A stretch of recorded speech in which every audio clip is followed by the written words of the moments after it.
Okay, are we ready? Good afternoon, and welcome to the June 2019 meeting of the Omaha Public Power District, and we'll begin the meeting with Mr. Burke giving us a safety briefing. Great, thank you very much. And as you can see, there's a little construction going on in the front here.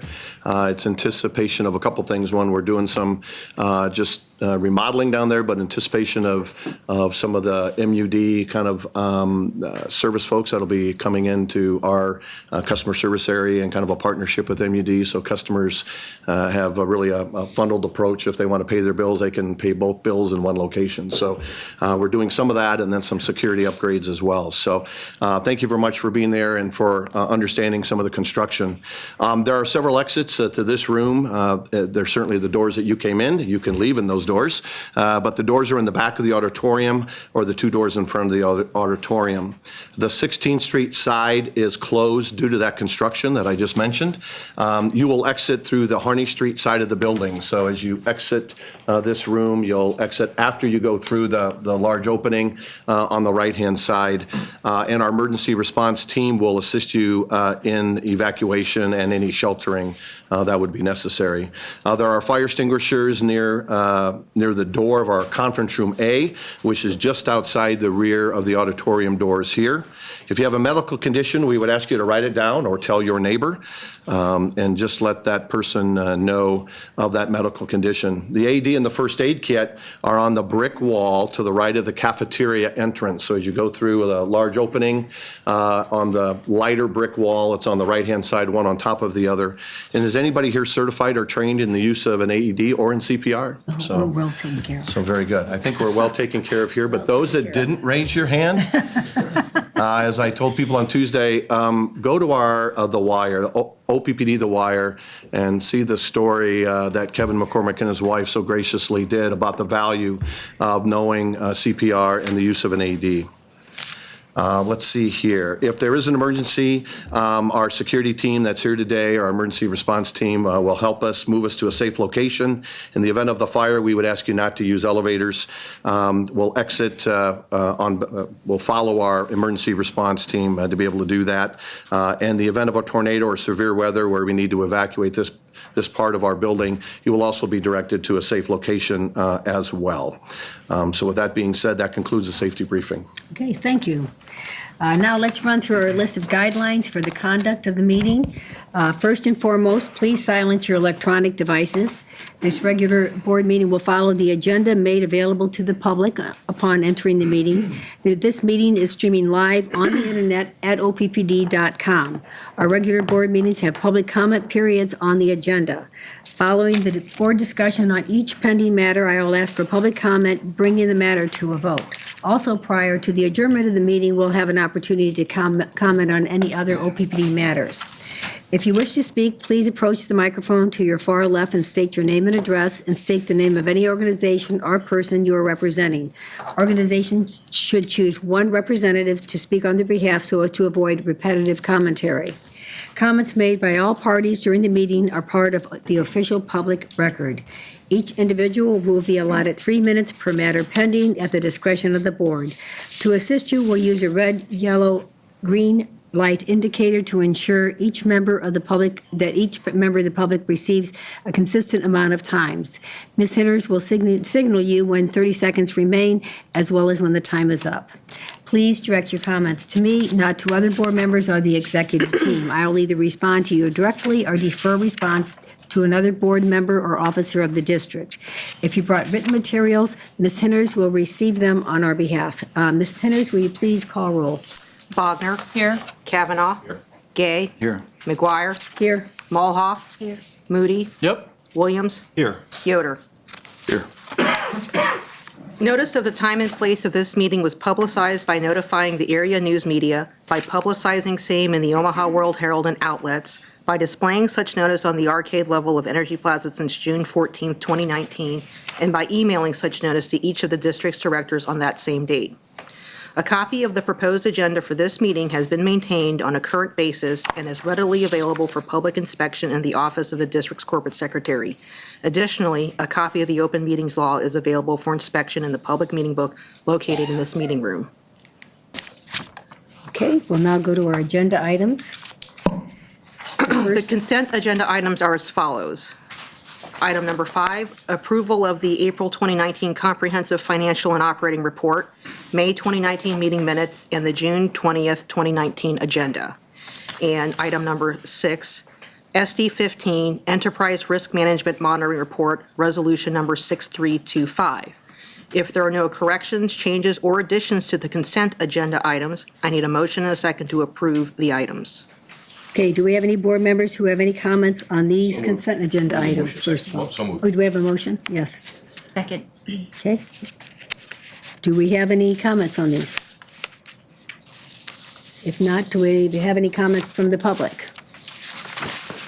Okay, then may we have your roll call, please?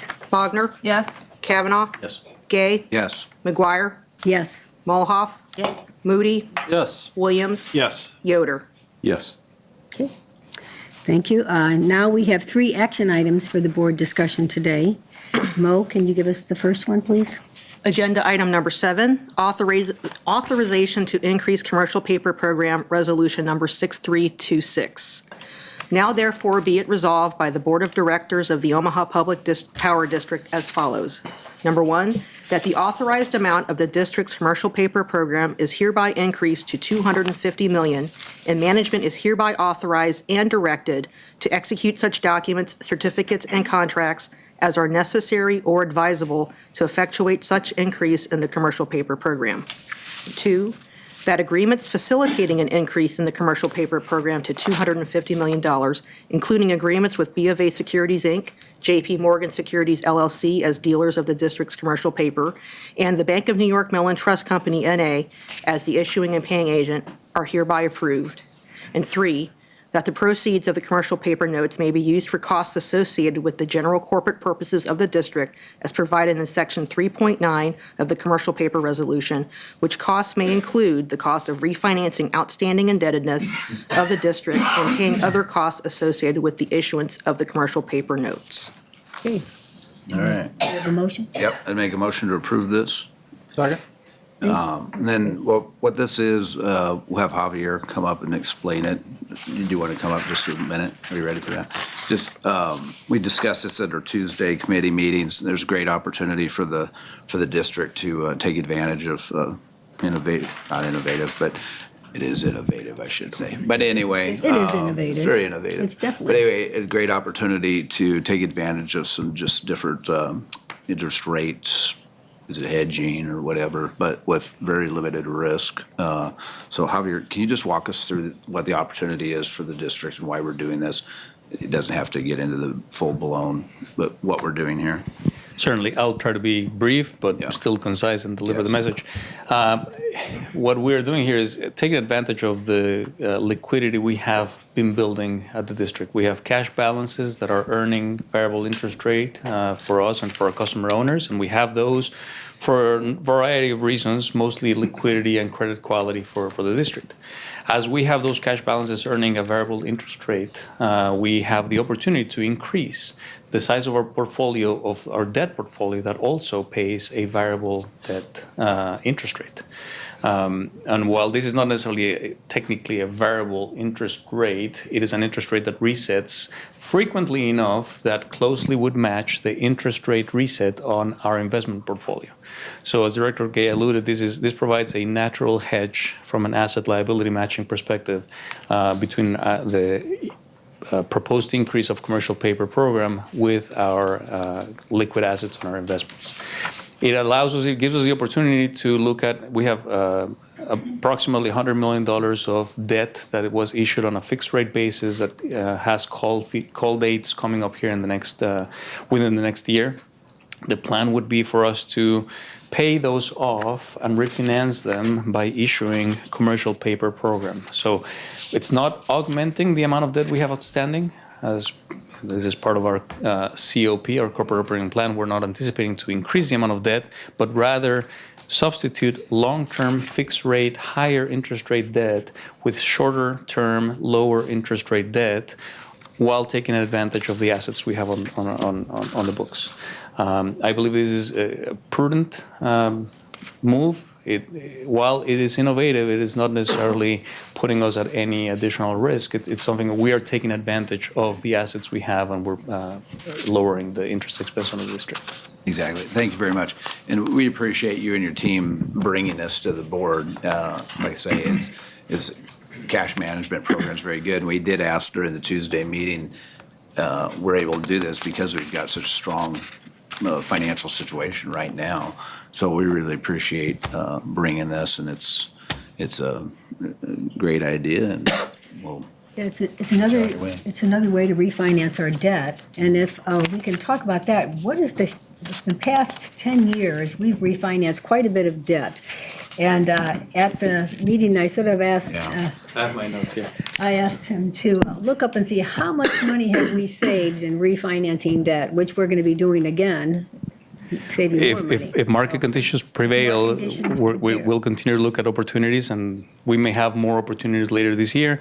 You asked, just in the past 10 years, right? We've been Just in the past 10 refinancing for even longer than that, but just in the past 10 years, the par amount of debt that we have refinanced has been $1,968 million, almost $2 billion of our debt that we have continued to refinance and find opportunities to reduce our savings. Most of that has been for our customer owners.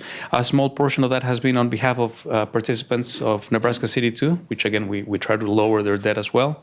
Total savings, debt service savings, are over $284 million in aggregate. And I want to take a moment, he doesn't know this, but a big shout out to Mr. John Thurber, who has been with the district for over 30 years, more than 30 years, and has been an integral part of every single one of these financings. He has led the teams on these financings. So he's busy. He's always trying to find the opportunities for the district. So a big thank you to him and to his team for doing that. Thank you.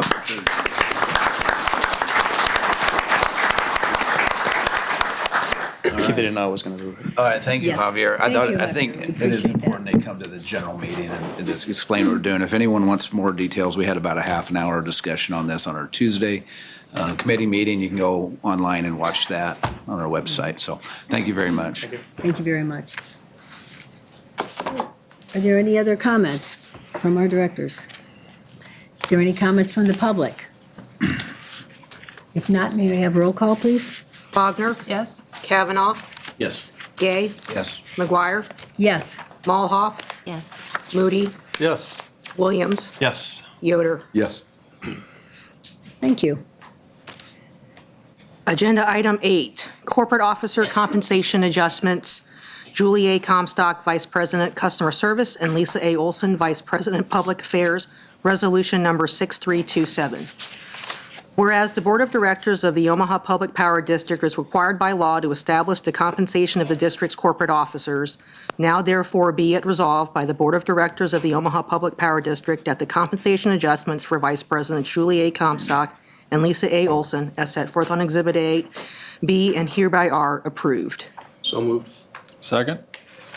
Madam Chairman, as part of President Burke's annual review of the performance of Lisa Olson and Julie Comstock, he has recommended a 4%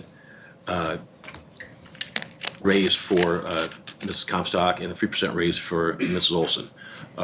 President Burke and the board are very happy with both Julie and Lisa's performance and feel the raises are well-deserved. Okay. Thank you.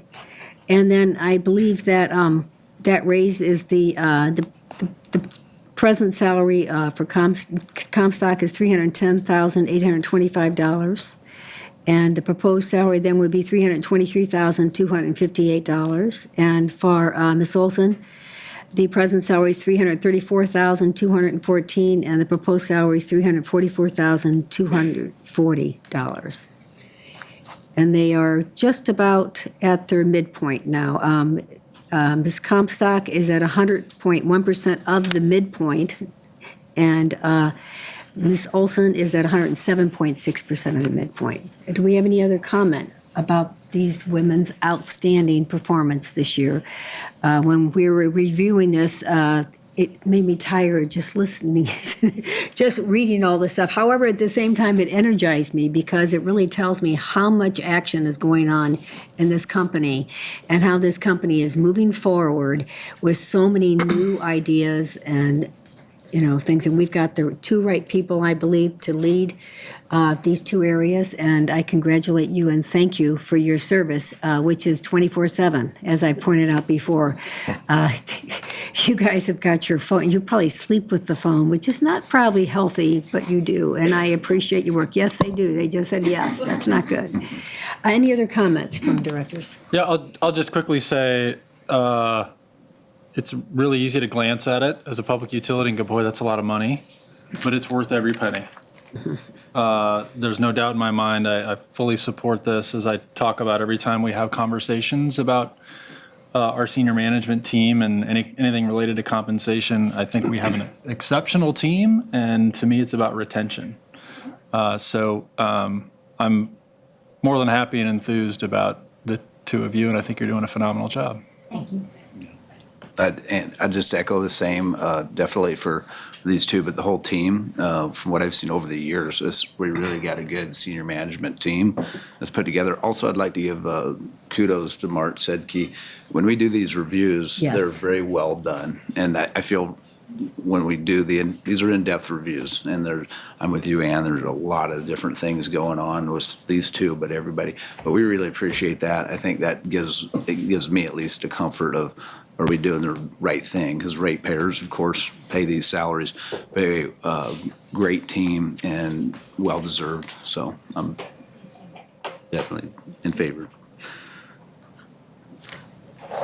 If there are no other comments, is there Well, any? I'll throw in just, Okay, thank so you, my Mr. past Yarwood. practice has been not to approve these raises on the principle that I had. But what I have done this year is to recognize that these two people, like everyone else on the senior management team, have to do a lot more than they did when we first came on board. Yeah. They're being asked to work harder and to do more. And what I have been impressed with is the delivery of everything that they have done to make changes within the organization and to improve the level of performance of everyone on their own team. So thank you very much. That's a good point. And later on in this, it might be later evening too, there's going to be a discussion on the strategic initiatives. And we're going to just sort of start discussing this. And these strategic initiatives has required a tremendous amount of extra time that all of management and the rest of OPPD have had to put work into. So I think that's important. Yes, but when you say, they're working harder, well, this is why they're working on, this is a new era in the utility industry, lots of new changes that are required. And we're going forward and leading the way with this great management team. Mm-hmm. So, are there any comments from the public? If not, may I please have roll? Bogner. Yes. Kavanaugh. Yes. Gay. Yes. McGuire. Yes. Mulhoff. Yes. Moody. Yes. Williams. Yes. Yoder. Yes. Agenda item 9, SD2 Rates Monitoring Report, Resolution number 6328. Whereas the Board of Directors has determined it is in the best interest of the district, its employees, its customer owners to establish written policies that describe and document OPPD's corporate governance principles and procedures, and whereas each policy was evaluated and assigned to the appropriate board committee for oversight of the monitoring process, and whereas the board's finance committee is responsible for evaluating board policy SD2 rates on an annual basis. This committee has reviewed the 2019 SD2 rates monitoring report and finds OPPD to be sufficiently in compliance with the policy as stated. Now therefore be it resolved that the Board of Directors accepts the 2019 SD2 rates monitoring report in the form as set forth on Exhibit A attached hereto and made a part hereof, and finds OPPD to be sufficiently in compliance with the policy as stated. Okay. I'd make a motion, we accept Mr. Gay? the rates monitoring report. Do we have a second? Okay, Mr. Gay? All right, and this was, again, Tuesday, very lengthy discussion on the rates monitoring report. This is to approve what we've done in the past, not so much what we're going to do in the future. But we had a very good discussion on this. Again, if for more detail, you can go check out the website.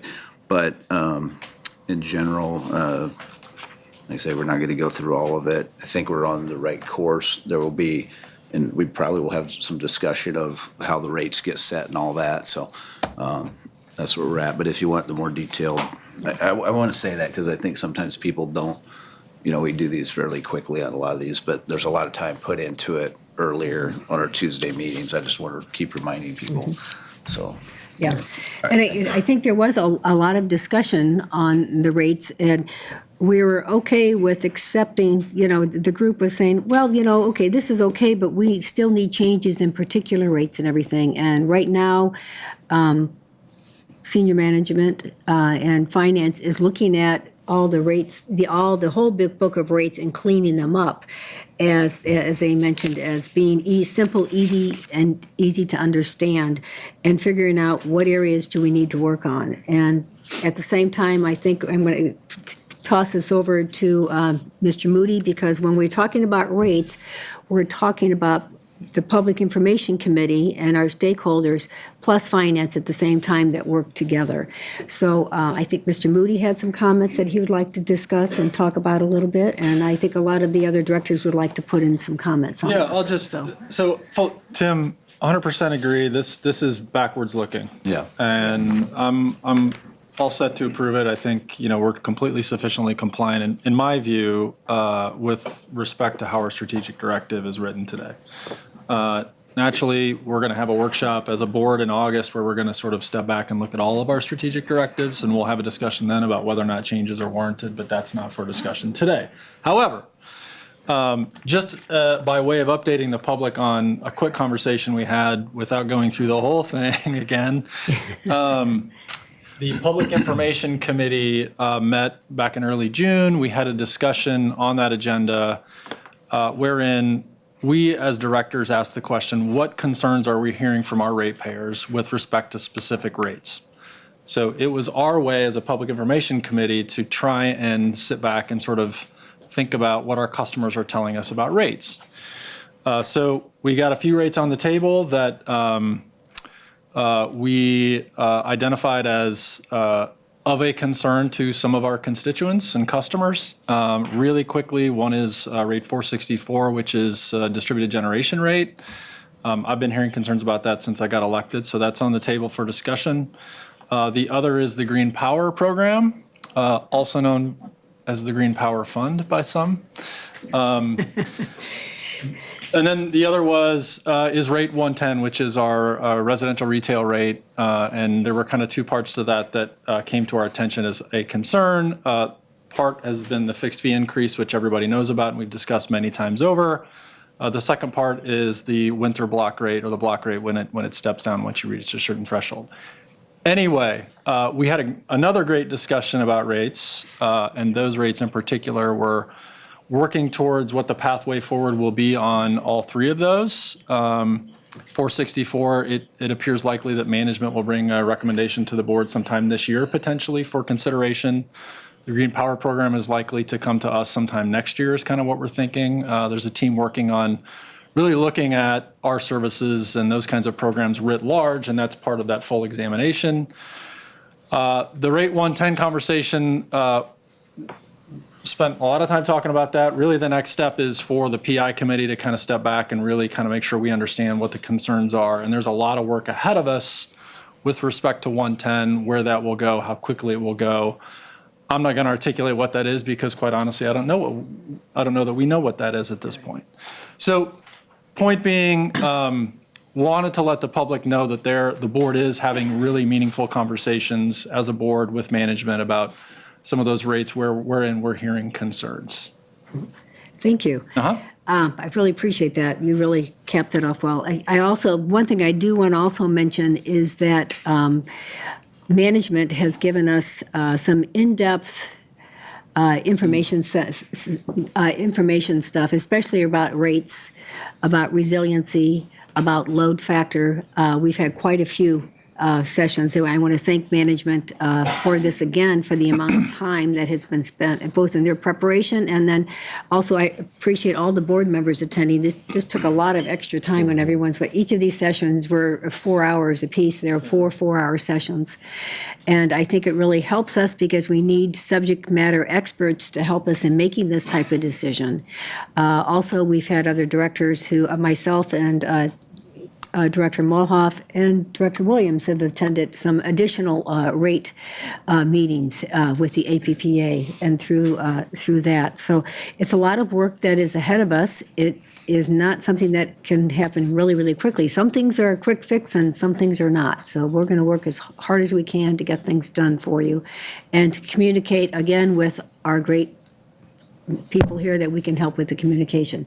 And I know there's Mr. Williams, so you wanted to mention something?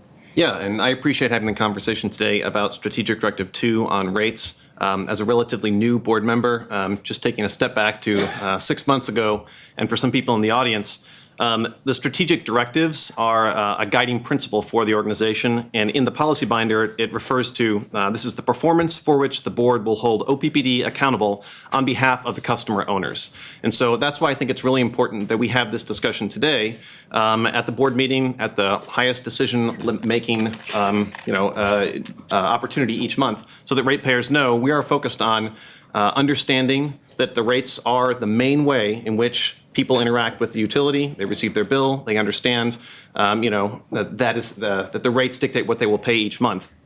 And the second thing I wanted to highlight is that the mission at OPPD is to have affordable, reliable, and environmentally sensitive energy services. And SD2 focuses particularly on the first part there, the affordable, while keeping the other two in mind.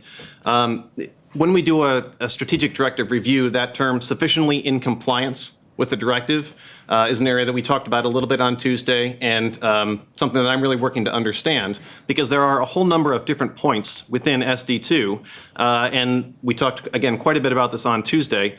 One in particular that I think is an area where some additional work could be needed is for the rates to be simple and easy to understand. And so in the monitoring report, we are looking back over the last year to, as it says, to hold OPPD accountable for the ratepayers of the work in this area. And since 2015, with the rate restructuring, the fixed fee has increased and the kilowatt hour cost has come down. I've spent the last 6 months and many hours last week at the training session learning a little bit more about what that means, becoming familiar with the idea of a 3-part bill. But these are terms that I think a lot of ratepayers might not be fully familiar with. And there was some discussion in 2015, but that's an area where I think we have some more work to be done. In terms of easy to understand, it was highlighted on Tuesday that our rate book is significantly thinner than a lot of other similar utilities. So the language in the rate book is relatively concise, and it describes the rates. But as far as easy to understand, the number of ratepayers who know what a 3-part bill is, who know the difference between a customer and a demand and an energy charge, is probably pretty limited. And the reasoning behind why an increased customer charge and a lower kilowatt hour cost is beneficial to the utility, those are complicated topics. In those 4-hour trainings, one was called Rate 201. Rates 201. And with a 4-hour training, there were about 35 slides, which were extremely informative. Good. And I have a much more comprehensive understanding of how rate structures, the residential rate, are formed.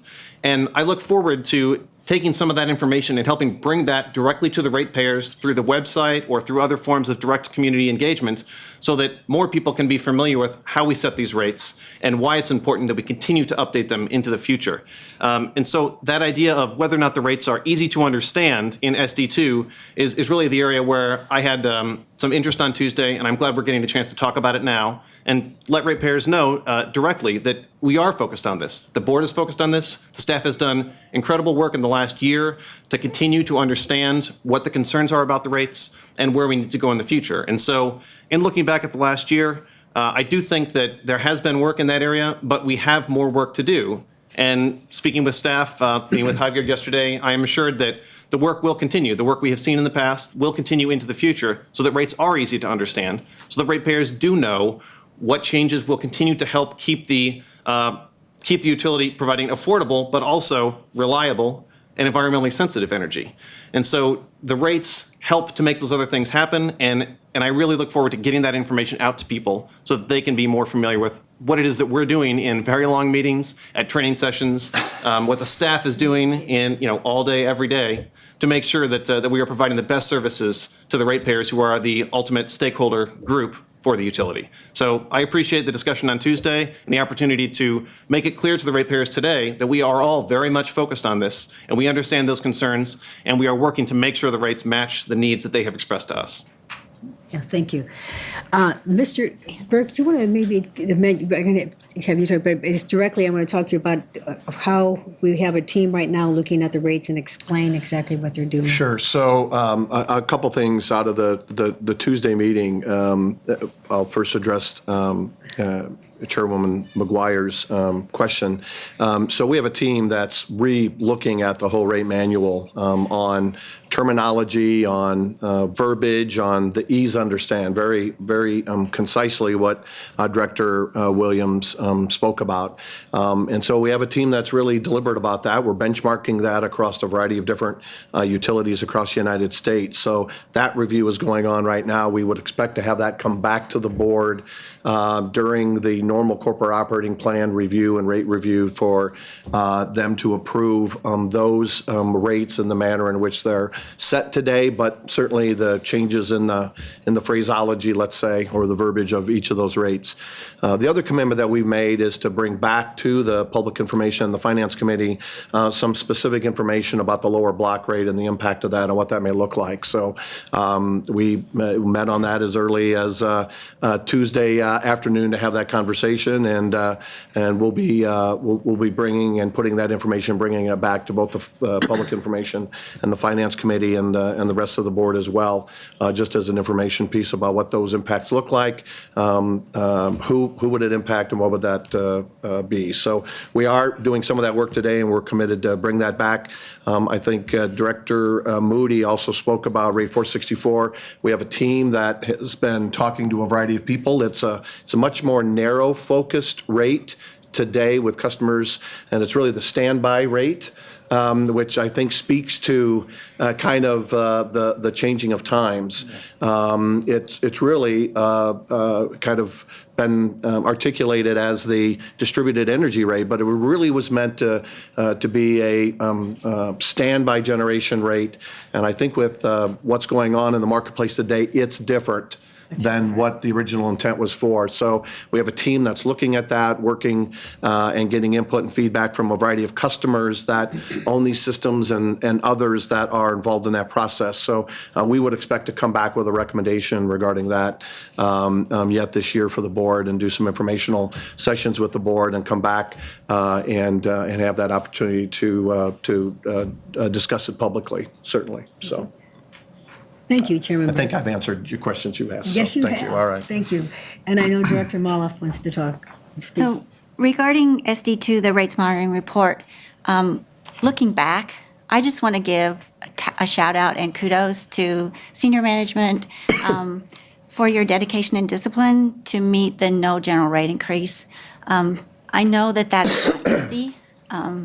It really is monumental, and each one of you have done difficult things in your departments to make sure that we met that goal. And so, Lisa, and one of the things that when I was out on the campaign trail, folks said, well, they're giving these raises and then they increase our rates.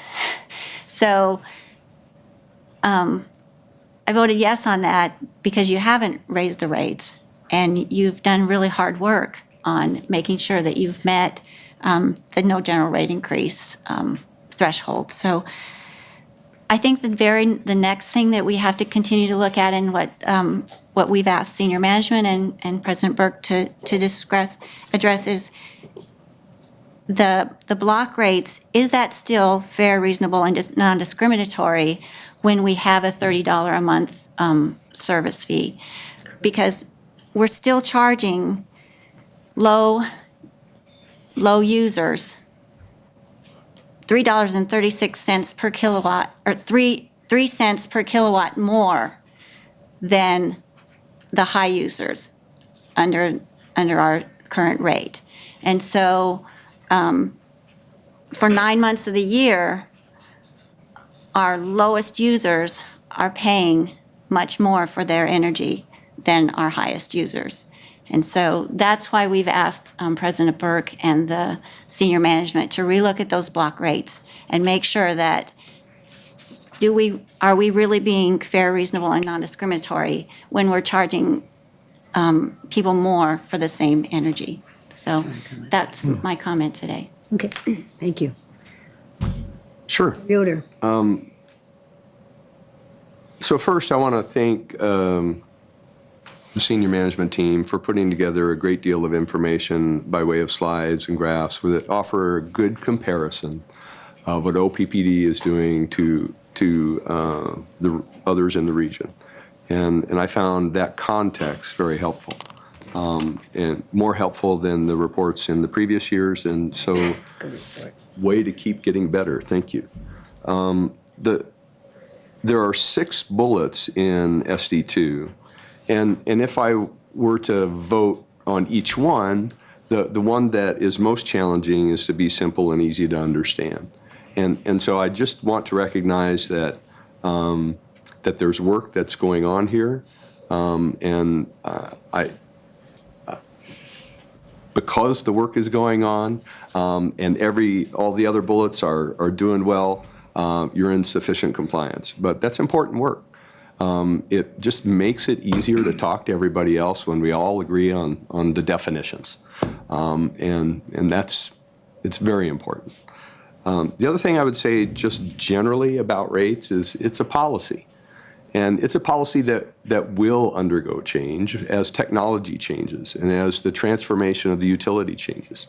And technology usually happens faster than policy. But policy also allows technology to diffuse. So this is not a conversation that's over with this, and it's a conversation that's continuing and should continue. So thank you. Good point. Good point. If there are no other comments, are there any comments from the public on this matter? I think there may be. Just a few. We welcome them. John Pollock, 1412 North 35th Street, Omaha. First, I'd like to thank everybody for their work on the rates. I would echo the comments of Director Mulhoff about the block rates flat rather than paying more the less you use. I'm looking here at Exhibit A, and page 6 reminded me of some of the comments of Director Williams. The rate target shows that in trying to get to 20% below the regional average, we've chosen a pretty aggressive reduction compared to the other folks in the region. I would hope that this aggressive reduction goal does not get in the way of being able to be environmentally sensitive or for any of the other underlying mission of the organization. I realize that there's safety, and that includes worker safety and time to accomplish tasks and so forth. I would be happy if we're running well and staying within a range rather than going for the lowest possible achievable price at the sacrifice of some of these other things. Thank you. We want you to notice that it's just a directional rate. And we always make sure that we have affordability, reliability, and environmentally sensitive has got to be in that for that directional rate. We do look at all of that. That's what is so good about the balance. We're just not going to say we're just going to cut everything off. It's a directional rate. And we may change that if we look at the SD actually at the wording sometime too. Thank you, I Thank you appreciate very that. much for your comments. It's well taken. One more comment. This is on affordability indicators. That was page 16. I appreciate that you're looking at the average residential bill rather than just the rates. To me, that's pretty important. It's sort of like if I go to the shop to get my car repaired, they might tell me that the labor rate is $50 an hour, but what I really care about is the final bill at the bottom. So there's that aspect to it. I would comment that when it comes to doing affordability, I realize that you do not have the income of each household, but I would think that you might be able to get a breakdown by census tract as far as what percentage of average income per census tract is being spent on the electric bill, and not just the average for the whole area. Yeah, it was difficult. to That count. was it. Thank you. Yeah, that's a good count. Thank you very much. David Corbin, 1002 North 49th Street, Chair of the Nebraska Chapter Sierra Club. I also would like to thank you for the quality of the discussion today and on Tuesday. And I have faith that that you'll be discussing some of the things that I'm going to bring up now. I went to the statute to look up the words fair and non-discriminatory, hoping that I would find a definition for them. It says the same exact words as it says in your SD. And so somehow there needs to be some kind of agreement on what fair and non-discriminatory means. I think I told you I have had my first bill now where my fixed rate is more than my actual usage. I don't think that's fair. I spent money with the Re-Energize program to make my house very energy efficient, and I feel that I'm being punished for that, as others are. I was a little worried about saying, well, we're going to have more stakeholders outreach as you do this, because last time you did it, everybody that I heard that stood before you was against the fixed rate, yet you still did it. So I'm worried about what that's going to look like. You have this aspirational goal, which, as you said in Tuesday's meeting, is kind of arbitrary. And I'm not against you having a good high goal for keeping the rates low. I just hope that you will again look at aspirational goals for renewable energy at a higher rate that you've been reluctant to do at this time. You talked a lot about variability in bills at the meeting on Tuesday, and I just want to remind you, you determine a lot of that variability with your policies. And so as you look at the future policies, I hope you will see why there is the variability in bills that there are now. Right now, about almost a third of the average bill is fixed rate. And so we tried years ago to have you do something like O-Power to let people know how they use that, and I realize you're not going to do that. But I do think what you can do is put on everybody's bill, the average homeowner pays $103 a month. And that will they can do with that information what they want, but it's something that I just learned, and I think other people could find that useful. So I wish you the best in going forward, and like I said, the quality of the discussion, I think, means that you're going to take serious consideration about some of the things that board directors are saying, as well as stakeholders. Thank you. Thank you. Hi, Alan Vavoka, 3719 Hamilton, and I'm here representing OTOC, Omaha Together One Community, an organization of about 18 churches and allied organizations, which many of you are familiar with because you've spoken at our candidate forums in the past. I just wanted to remind you what OTOC's position is on the bills issue. I know there is confusion about rates versus bills, and I think John Pollock summarized that pretty well.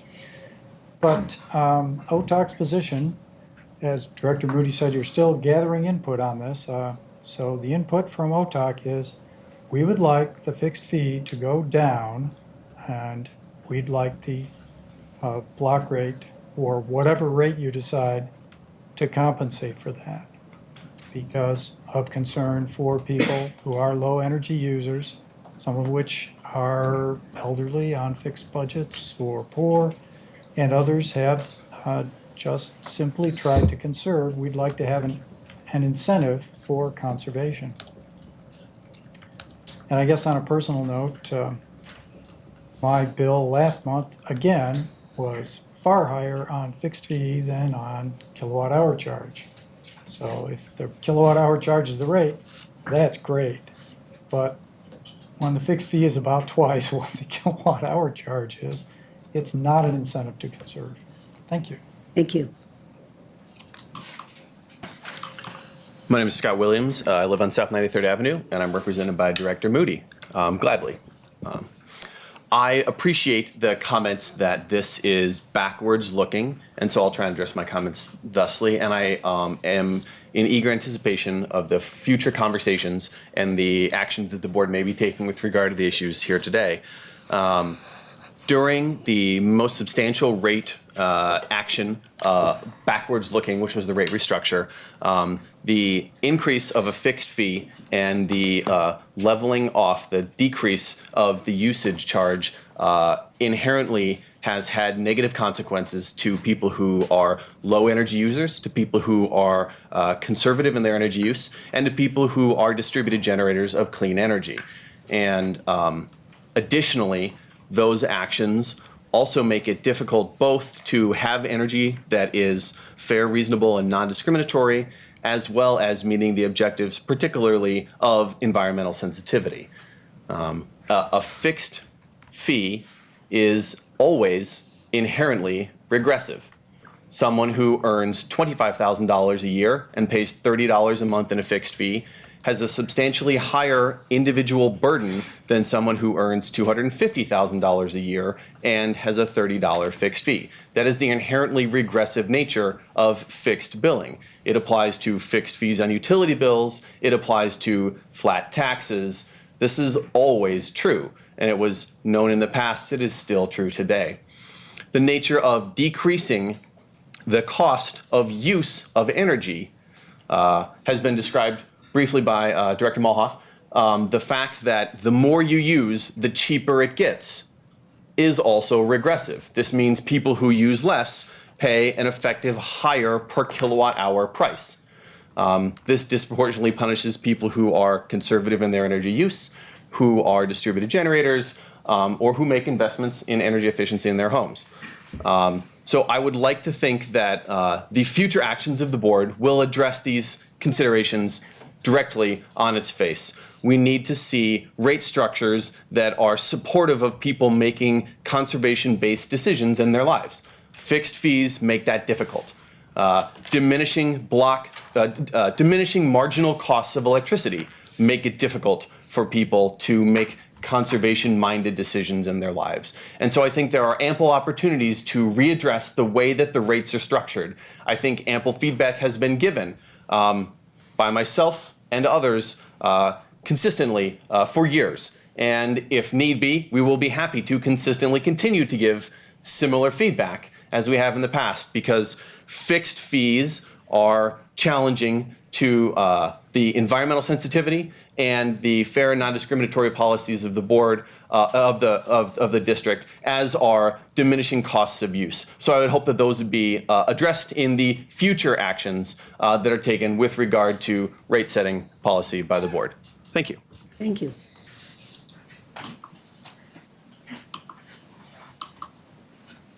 Good afternoon. My name is Mark Welsh. I'm here representing Nebraskans for Peace. And I didn't jump up fast enough to say what a great job Lisa Olson has been doing before you went to vote. I've met with her multiple times and have always found her to be very professional and forthcoming with any information that I might want, or to accept what information I want to give her. Secondly, thank you for working on your community solar program. As I understand it, that sold out faster than you imagined it would. I think that shows you that you're doing the right thing. You just need to do more of it, and you need to do more of it faster. So please consider doing that. People are willing to pay more for clean energy, which is essentially what that's doing. Now to the point on these rates, I'm wondering, how are these rates environmentally sensitive? How are they environmentally sensitive? I've seen no plan to reduce carbon dioxide emissions, which would be part of an environmentally sensitive plan. The plan I think that you should be looking at is what the Intergovernmental Panel on Climate Change recommends, which is a 45% reduction in fossil fuel use or carbon dioxide emissions by 2030. That's very soon. You can do it, though. You've done wonderful things in this organization. Secondly, 90% reduction by, I can't remember now if it's 2040 or 2050. But again, that's a goal that needs to be met to stop this world from warming more than 1.5 degrees Celsius. We've just experienced massive floods in this state, made worse, made more often, more likely to be more often, because the world is warmer. So to protect our farmers, to protect our communities, to protect our businesses, you need to focus more on environmentally sensitive part of these rates. So again, thank you for all of the good work that you and your staff are doing. I look forward to talking with you more about being environmentally sensitive in the future. Thank you. Thank you. Good afternoon. My name is Ken Winston. I'm representing Nebraska Interfaith Power and Light this afternoon. Well, first of all, I want to say it's great to be back here in front of OPPD again. I haven't spoken to you for a while.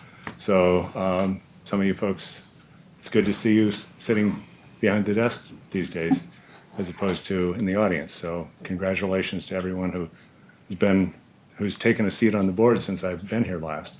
I'm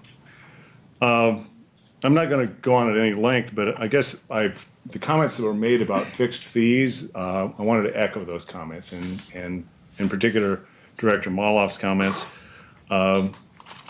Nebraska Interfaith Power and Light has a great deal of concern about the impacts on low-income people, and to the extent that as Mr. Williams indicated, the impact that when you have a fixed fee, it has a greater impact on low-income people.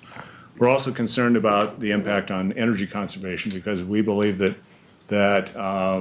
there's really some opportunities to encourage energy conservation, and to the extent every aspect that you can do to make that happen, whether it's through rate structures or what have you, we want to encourage you to do that. And then finally, I have another perspective these days. I live in the capital city these days, so I get to talk to the Lincoln Electric system.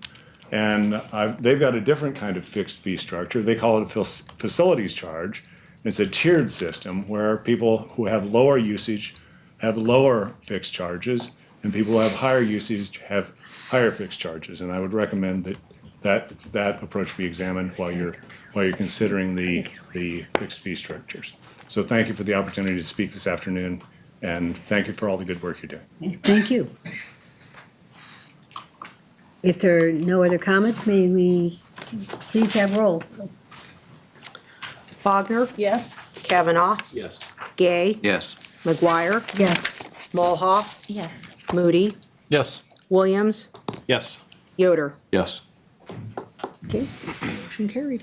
thank you. That brings us to the president's report. Well, great, thank you very much. I just want to share just a personal comment. Over the last couple of weeks, I've had the opportunity to interface with CEOs from across the United States, from the American Public Power Association to the Large Public Power Association. And one of our conversations and one of our little breakouts was, how do your board meetings, how are they structured, and how do you communicate with the public, and do you allow public input?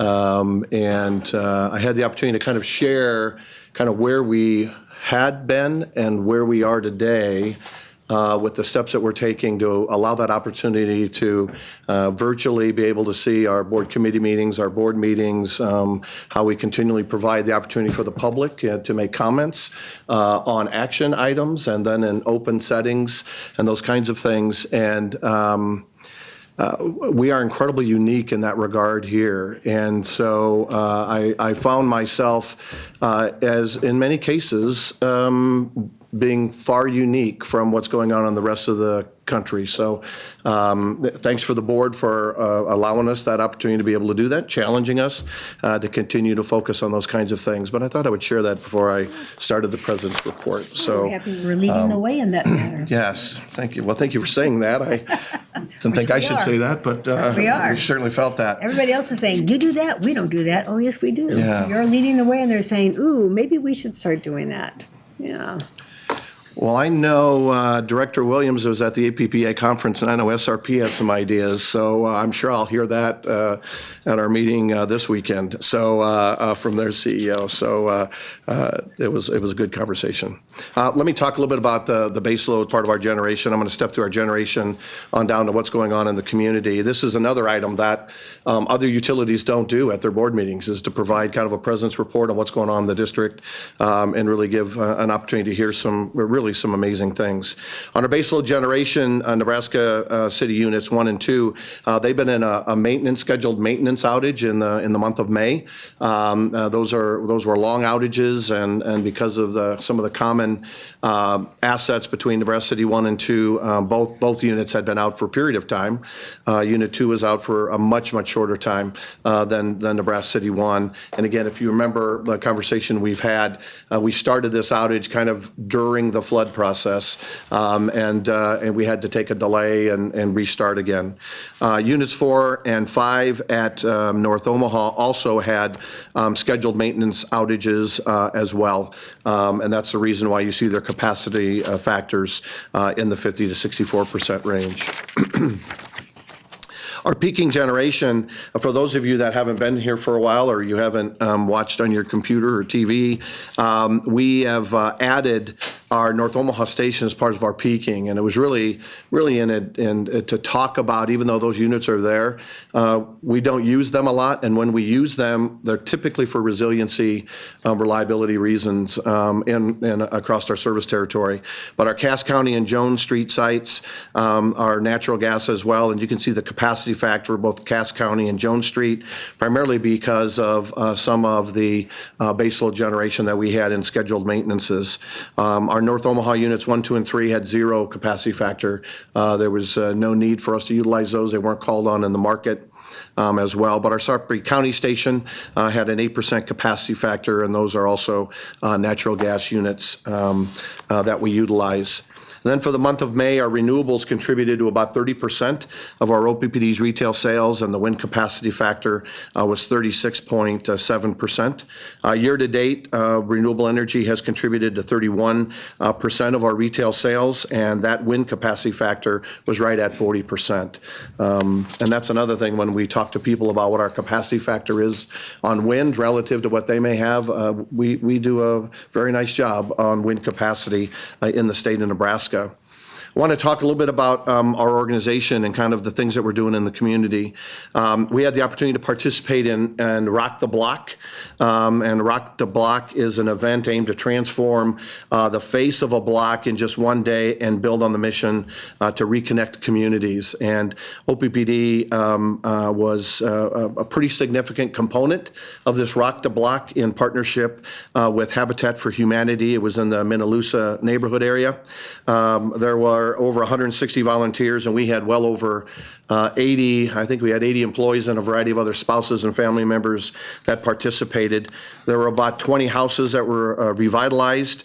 We had one member of our board who worked there all morning and part of the afternoon. Director Williams was there in his support of that region in Minnelusa.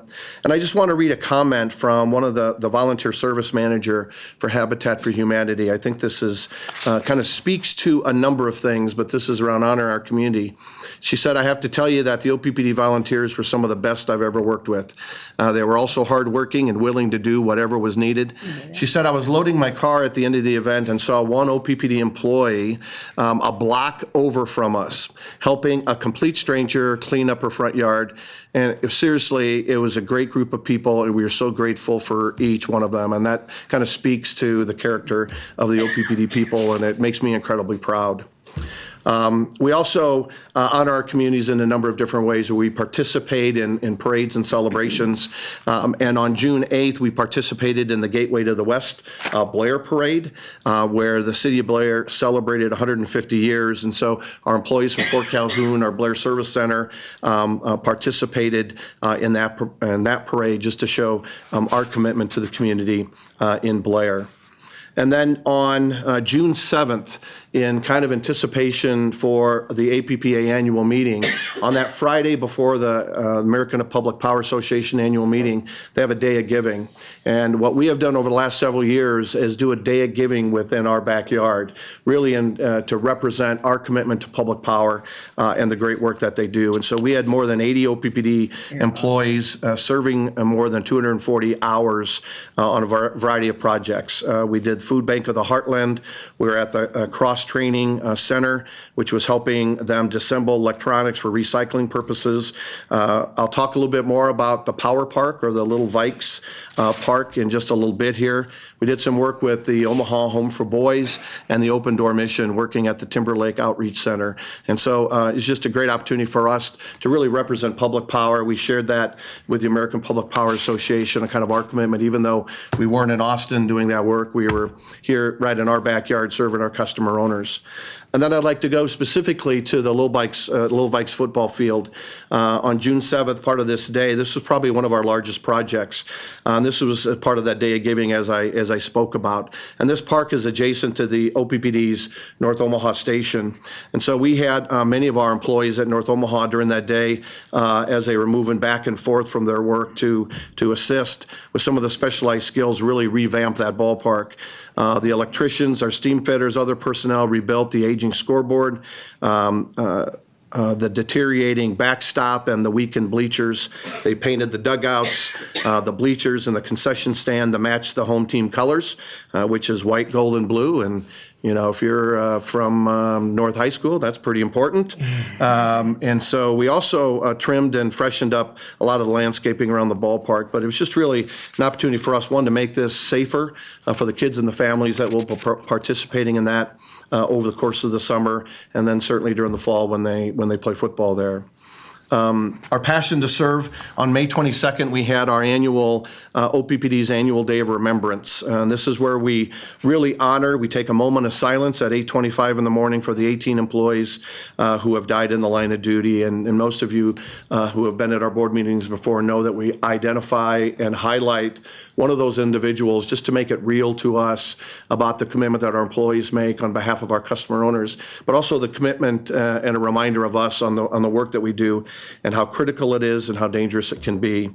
This Day of Remembrance was really generated by Jackie Jensen, a resource scheduler in our transmission distribution side of the business, really in conjunction with Mr. John Thurber as part of our Career Connection mentoring program. And John was the mentor for Jackie, and this was developed, and it really is an opportunity to just remember those employees that gave their lives in the line of duty.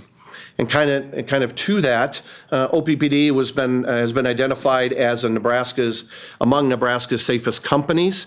We were honored on May 15th, and this award, the Nebraska's Safest Companies Award, recognizes and celebrates companies that make safety a priority, have a commendable safety program, and impeccable safety records based on their industry and size. And companies with distinction have a safety record that is at least 50% better than the average in their industry. And so, Mr. Pollack, I know you talked about that reduction in that 20% reduction, but I can assure you this is one of those areas that you will not see a lessened focus on. We were also recognized earlier this year from the American Public Power Association with the Safety Award of Excellence. We were second place pleased but not satisfied, for meritorious achievement in attaining a new low incident rate in 2018. So I commend all of our men and women at OPPD, certainly the commitment of the management team and Kevin McCormick and his team, who has pushed pretty strong some of the work that we're doing with our men and women and our leadership.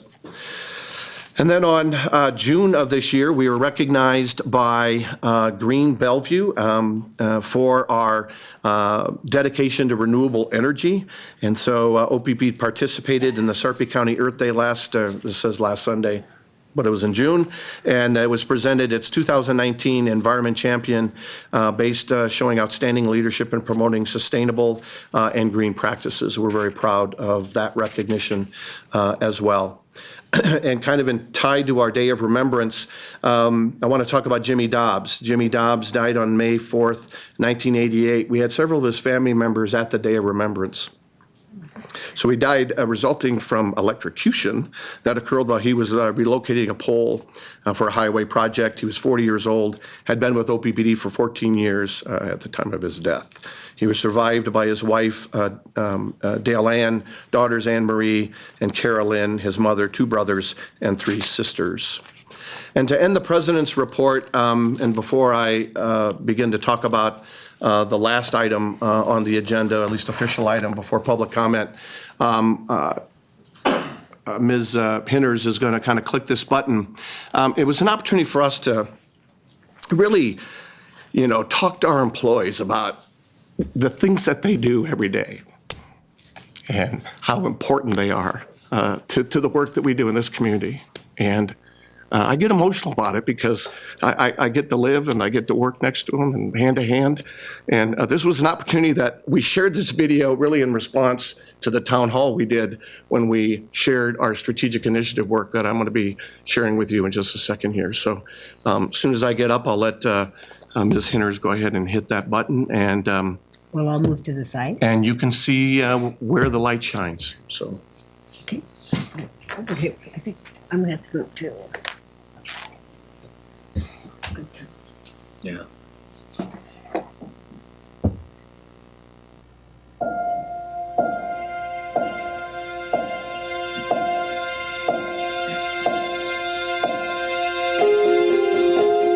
At OPPD, we're committed to improving the services and energy our communities need to keep thriving. At the heart of all we do is a passion to serve and honor this place we call home.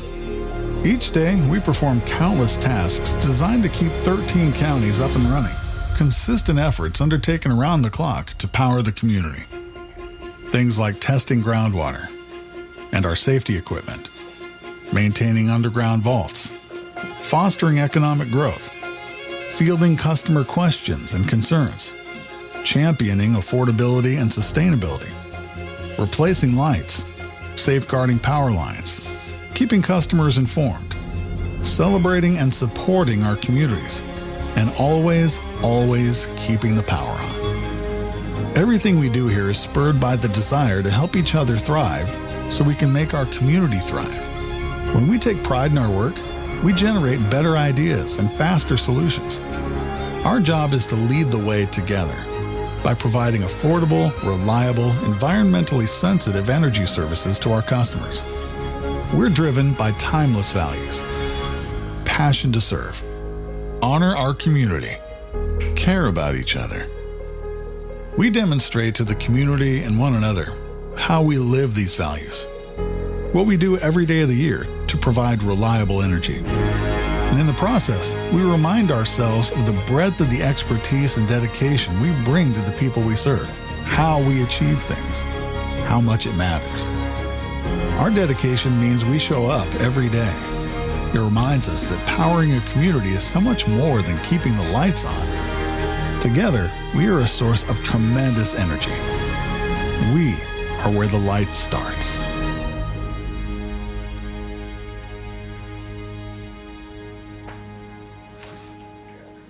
It's beautiful. Thank you. Okay. So now you see how that was very emotional to me too. You know, you can see the passion, the honor, and the caring that is in this entire company. The past year or so, even further back, Mr. Burke has decided we need to look at where we've been, where we are, and where we're going. And they have developed strategic initiatives, the management has, along with a lot of other people. And the board has also looked at these, and Mr. Burke is now going to present them. There are 5 specific strategic initiatives. It's a 10-year goal is what we're looking at, and I'm going to have Mr. Burke look at this. This has been a passion that Mr. Burke has been working on for quite a while, and I appreciate all the time that has been spent with this, and you've done a great job, and I hope everyone will agree with me after the end of this. This is just going, he's going to head it off, so I'll let you take it after this. Sounds good. Well, great, thank you very much. And this is an opportunity, as we shared in our employee town hall. It's a virtual town hall across all of our operations. It's really allowing our employees to look under the hood.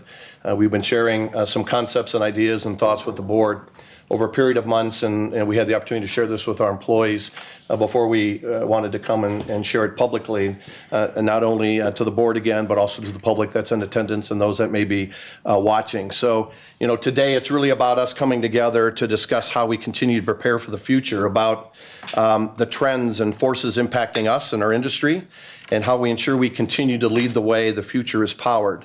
It's about how we think. It's about how we strategize. It's about how we prepare to really anticipate, to satisfy the needs of our customers and our businesses and our communities. So we'll spend some of the time today discussing just that. But we'll also share the process and the strategic initiatives that the senior team and other key leaders at OPPD began to identify and develop actually last fall in response to the strategic directives that you, our board, have agreed on and continually refine.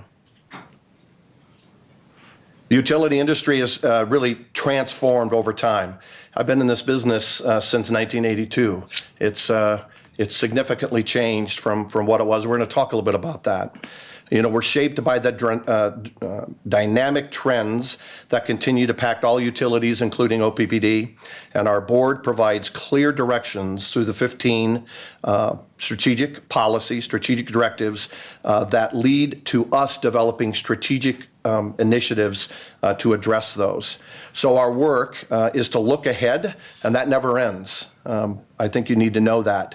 And today we want to spend some time talking about how we plan to move ahead in the coming years to really become the utility of the future and be a provider of choice by discussing the work outlined in our guiding principles.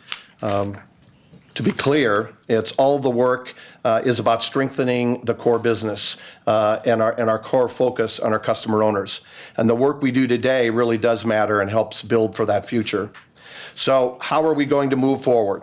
It's about making progress towards our 10-year guiding principles, and I'm going to talk a little bit about those because I think it's important for you to understand that framework and understand the context that we look at today and how we're looking towards the future. And those are being a trusted energy partner, focusing in on operational excellence, focusing in on technology solutions, powered through people. Our people is where the light starts. And so we have to make sure that we understand how our people are engaged in this future strategy. And then certainly about financial stewardship.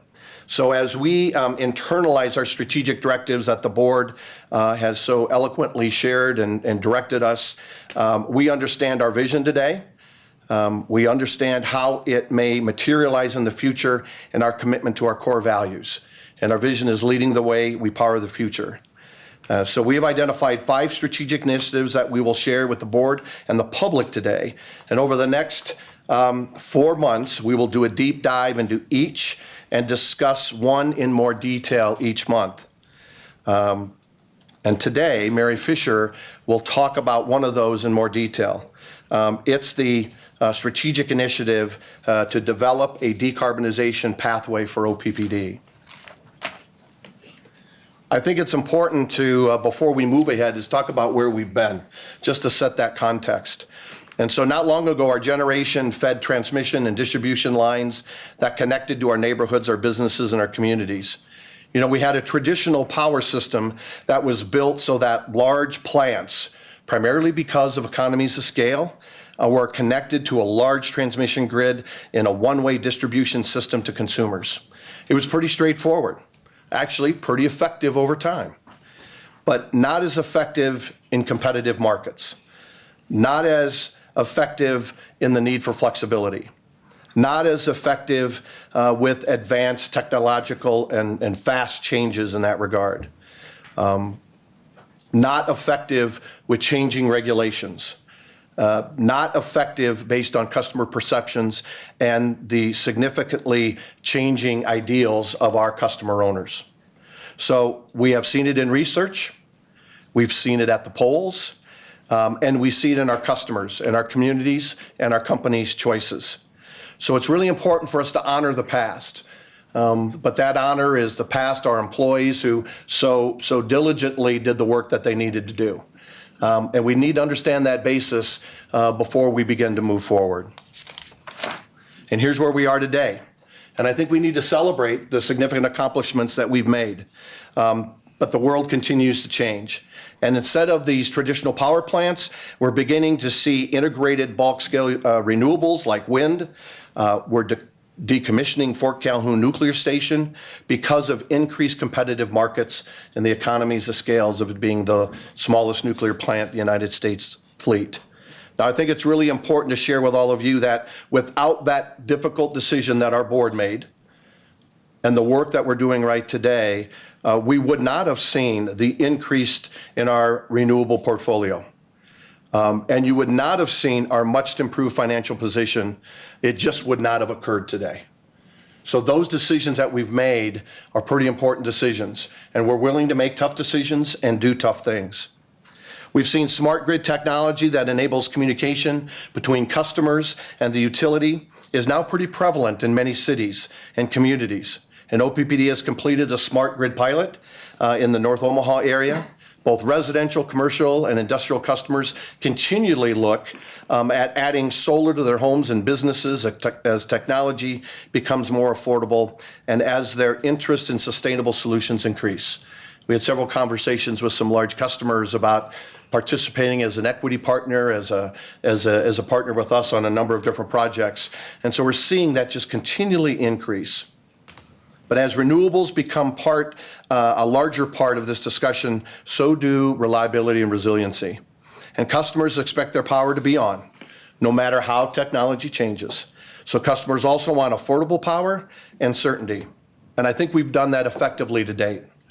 Now, customers demand more choices, information, transparency from their utility, and our challenge is to meet their needs while making sure that we fulfill our mission of providing affordable, reliable, and environmentally sensitive energy to all that we serve.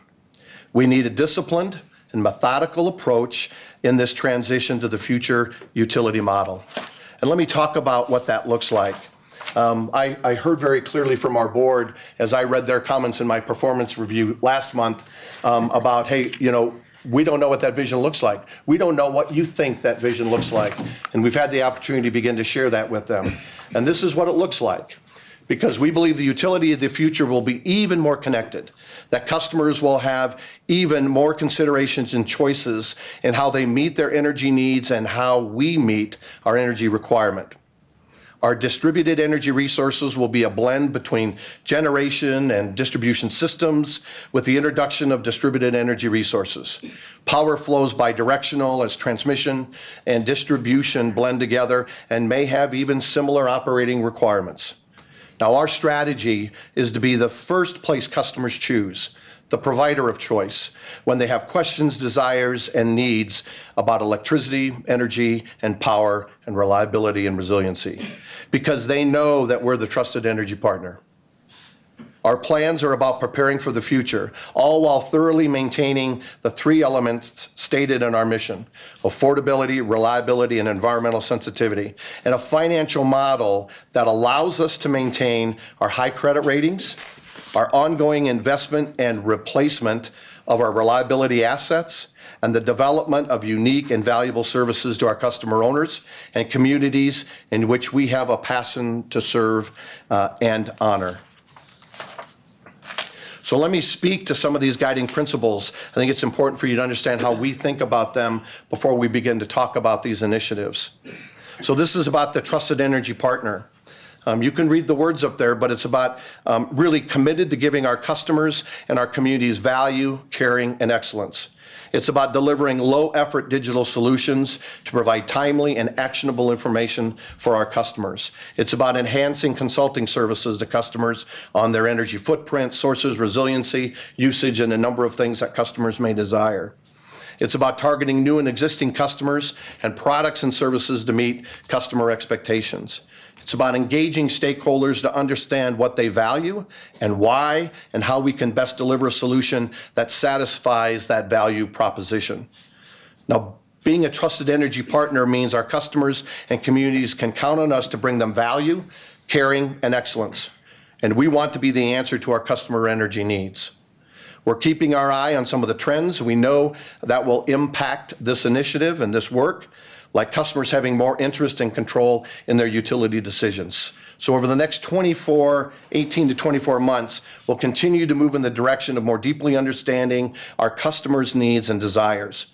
And Julie Comstock will lead this strategic initiative that you will hear more about next month in greater detail.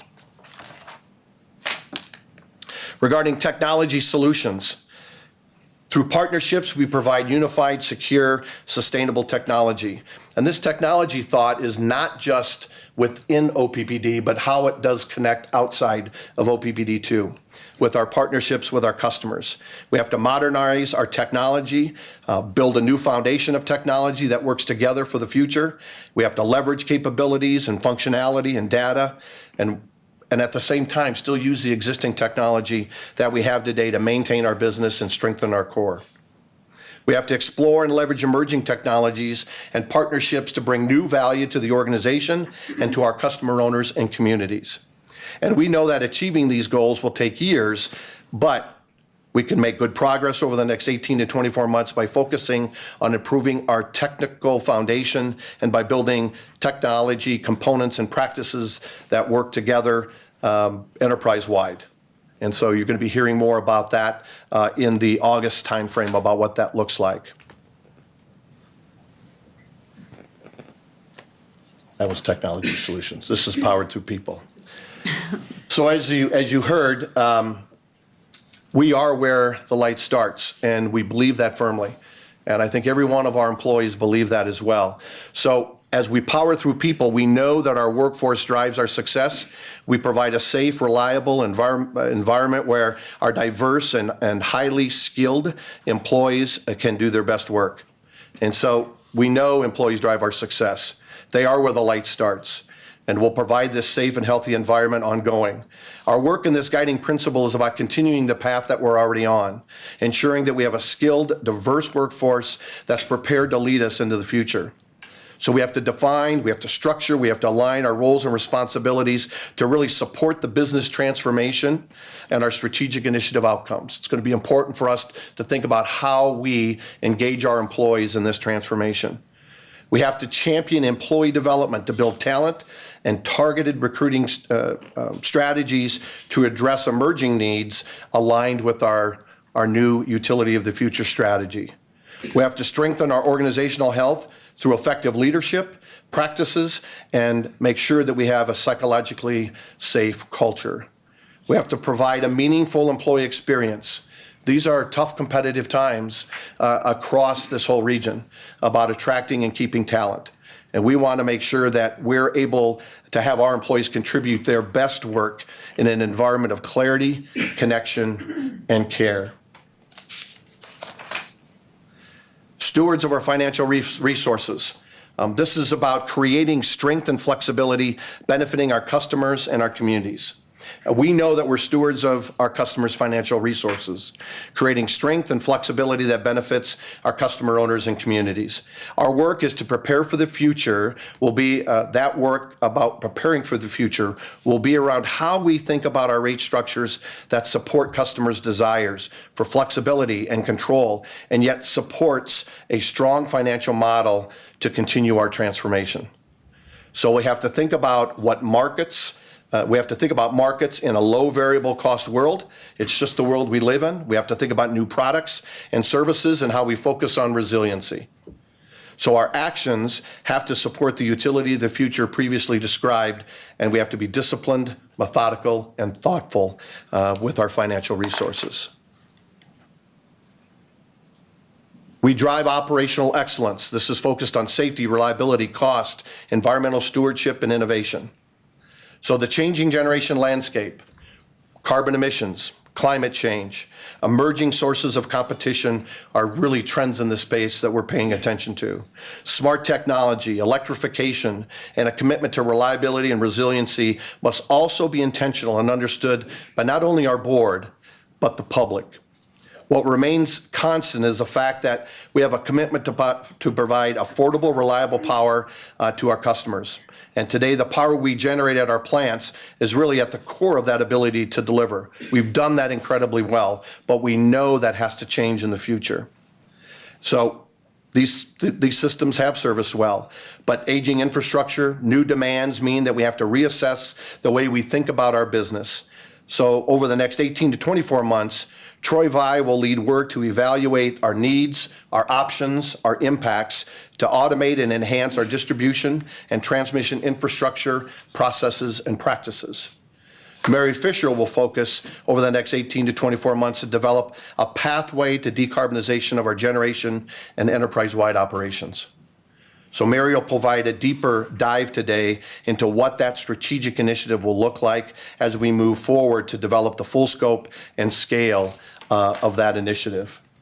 And here's a summary of those 5 initiatives that we shared with the board a couple months ago and wanted to make sure we had the opportunity to talk to our employees before we shared them with the board. It's around pathways to decarbonization. It's around customer engagement and research and understanding those customer values.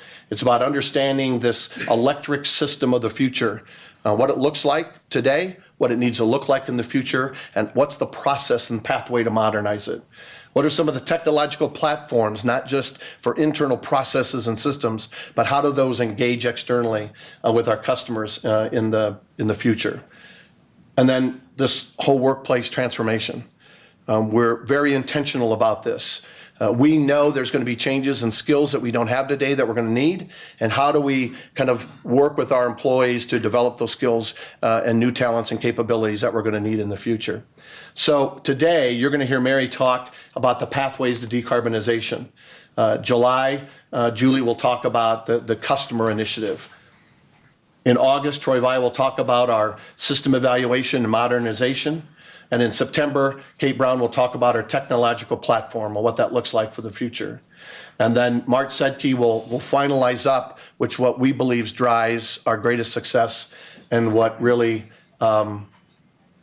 is where the light starts. And she'll talk about our workplace transformation. So with that, I'd have Mary come up to give you an insight on our pathway to decarbonization.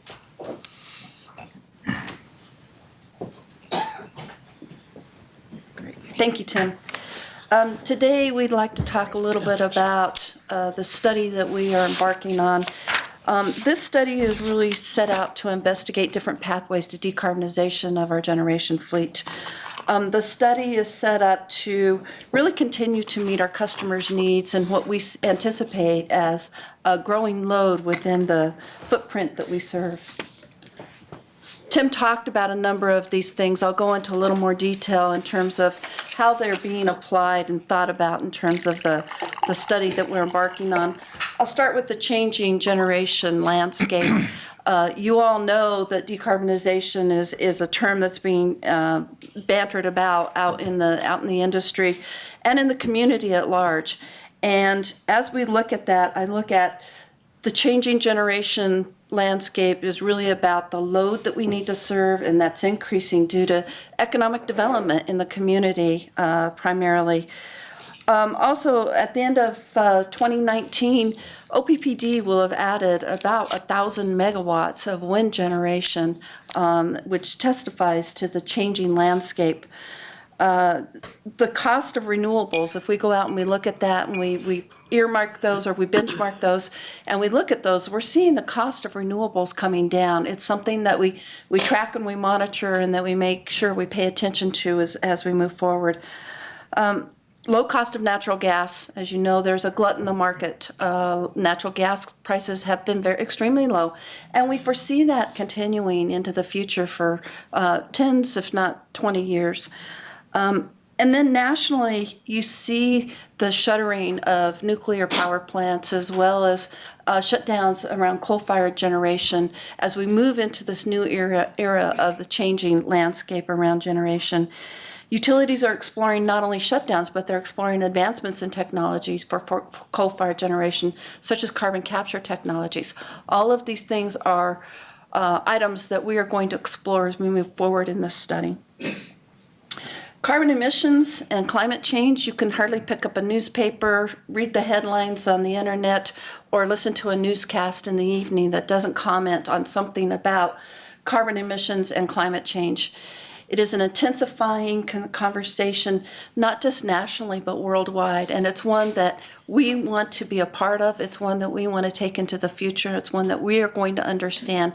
And this Pathways to Decarbonization study is one that is going to help us lead the way to that future. The role of markets, Tim touched on it a bit. We sit in one of the most competitive marketplaces in the U.S. SPP is a very competitive marketplace, and we have to take into account the competitive nature of where we sit in the nation today. So we'll also be focusing on that to ensure that we maintain our competitiveness in this marketplace. Smart technology, as Tim alluded to, not only on the transmission and distribution network, but also on the generation network is something that we want to start to begin to explore and to see how that can be utilized to help integrate some of the renewables that we look forward to bringing into the system. Emerging sources of competition. This is one that always surprises me. Tim said he's been in the industry since 1982. I have as well. And it surprises me just the change of what we see going on. We now have competition from companies like Amazon and Nest and Google. And it's just interesting to see how this has evolved over the course of time and only see it becoming stronger and something that we need to take into account. Electrification. We all know that electrification of the transportation network is coming. We see more and more cars coming into our region and our community that are electric vehicles.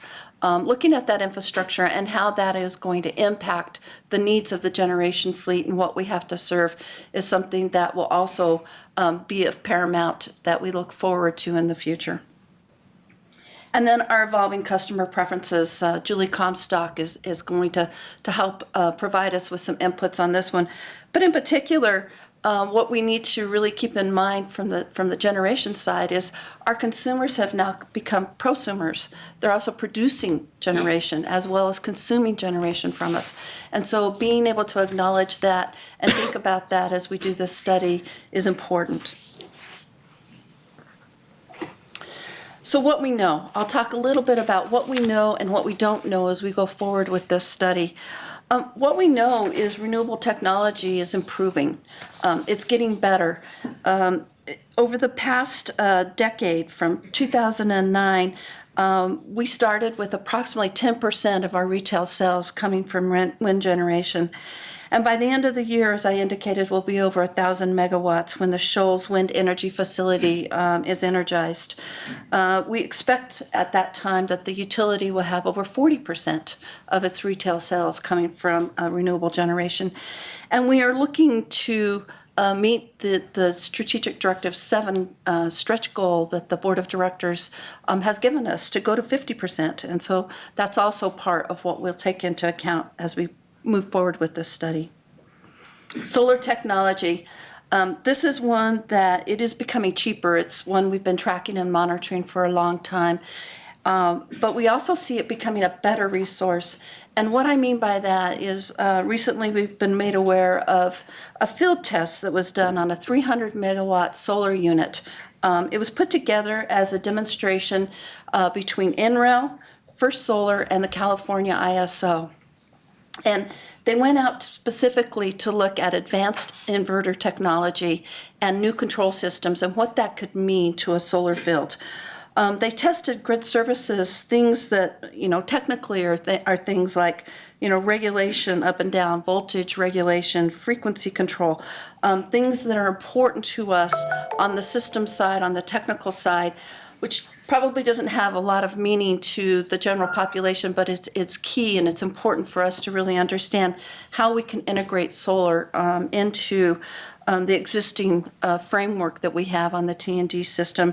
And so as a result of that study, each one of the test categories that this demonstration set out to look at proved that solar performance was comparable or better than conventional resources. So it's something that we're very interested in, something that we are investigating a lot more than we have up to this point in time. And then batteries. Batteries is one that it hasn't come down as sharply as wind and solar, and so we continue to track and monitor that. And we're looking into the future to make sure that we understand when that resource will be on par with what we're seeing with wind and solar today. So the Board of Directors has given us 15 strategic directives. Many of them are key to the development of this study. Most directly associated are SD2, the rates, that goes to affordability. We need to maintain affordability for our customers. SD4, reliability. We've talked a lot about reliability and we've talked about resiliency. And in many conversations, these two things are used interchangeably. They really mean different things, and it's important for us as a utility to make sure that we understand that and we take that into account. Reliability is you walking into your home at night, flipping on your light switch, and you have light. That's reliability. You want it 24/7, instantaneously as you call for it. That's the reliability of the system. The resiliency of the system is the ability of the system to take a shock. Things like we never have in Nebraska, like floods or tornadoes or, those sorts of items. We don't see any of those. So obviously the resiliency of the system is great here, but I will tell you the resiliency of the system is great because we do see those things. And it is something that we have to be really careful and make sure that we maintain as we move forward with this study. So as we consider the transformation, it is critically important that we keep four things in balance: the reliability, the resiliency, the affordability, and our environmental profile. And so those are really the things that we're going to try to balance in this study. So what don't we know? What can't I tell you today? And that is the timeline for change. I know that there could be change very quickly. I also know that there could be change that will come about in long term. We need this study to help us to define those items that can be brought forward quickly and those that we need to bring in at a slower pace. What the mix of generation is, I can't tell you that today. That's part of the study. That'll be part of the outcome. And when the changes to our existing fleet will be determined. The study is estimated to take somewhere between 18 to 24 months. But as I said earlier, the conversation on environmental climate change and emissions is intensifying, and we understand the urgency. It's not that we haven't heard you. We have heard you. It's just critically important that we maintain these four constructs so that we make sure that we maintain the reliability, the affordability, along with the environmental impact that you have been asking us for. So why are we doing this study, and why now? It's really about meeting our customer expectations. Our customers have told us that they are willing to pay more for renewable generation. We've seen that, whether it be through community solar or in 2014 we rebalanced our portfolio. Our customers have said that they're willing to pay slightly more for renewable generation. Also, we need to establish how much decarbonization may be accomplished over a period of time. And so the study is going to look at that. We'll look at different ways and different levels of decarbonization and what that means and how we balance that with the affordability for our customer owners. It's essential that we balance these elements, and the study will help us to determine the different pathways in which we can achieve this decarbonization, and also the potential changes of our fleet and the timelines associated with that. So we're very excited to start this study and to head down this pathway. What does that mean for the future? We are going to investigate options that will establish a pathway to decarbonization and the implications to our customer owners. We understand the environmental imperative. Again, we have heard you, and we know that that is something that you're very focused on. However, the study has to have this balance that I've talked about. And in the meantime, we at OPPD and all of the employees are committed to maintaining the reliable, affordable, and environmentally sensitive power that we've provided in the past. And with that, I'd like to turn it back over to Timber to wrap up our presentation. Thanks, Mary. Appreciate it. Just a few comments, and then I'll turn it back over to Chairwoman McGuire. As you can see in just this one, but certainly in the other four, we're going to be taking on a lot of complex, important work right now, and that's not lost on us. And our call is to keep our communities powered while we anticipate and plan for the future. So we need to continually strengthen our core, but also do some pretty significant planning for the future. So we're going to do that. And we're confident we can do this work and do it well because you've heard about the wealth of experience over the course of the last several months that the board has talked about, not just the senior team, but the full organization that OPPD has. And the senior team is really aligned around this future view of OPPD. And I believe the board is aligned around what this future model of the utility looks like. So at our core, we're driven by the service and stewardship because that's what it means to be a public power utility. Because of our passion for this deeper purpose, we're prepared for whatever the future may hold. Our responsibility is to create a path for that success and protect the future of our greatest treasure, which is our incredible communities and our customer owners. I think these results as we move forward will be extraordinary. Now I ask the public, I ask you to be patient and allow us time to develop these pathways for the future. All 5 of these initiatives are integrated in so many ways. And so we'll be disciplined, we'll be methodical, we'll be thoughtful, and we'll move as fast as we can. We will not be myopic in our thoughts or our views. You don't want your CEO to be myopic. You don't want your utility to be myopic. But we'll continue to engage with you. And as you have seen, the future is very much integrated with our customers and our communities. Now, I ask the board, allow us time to create these pathways as well.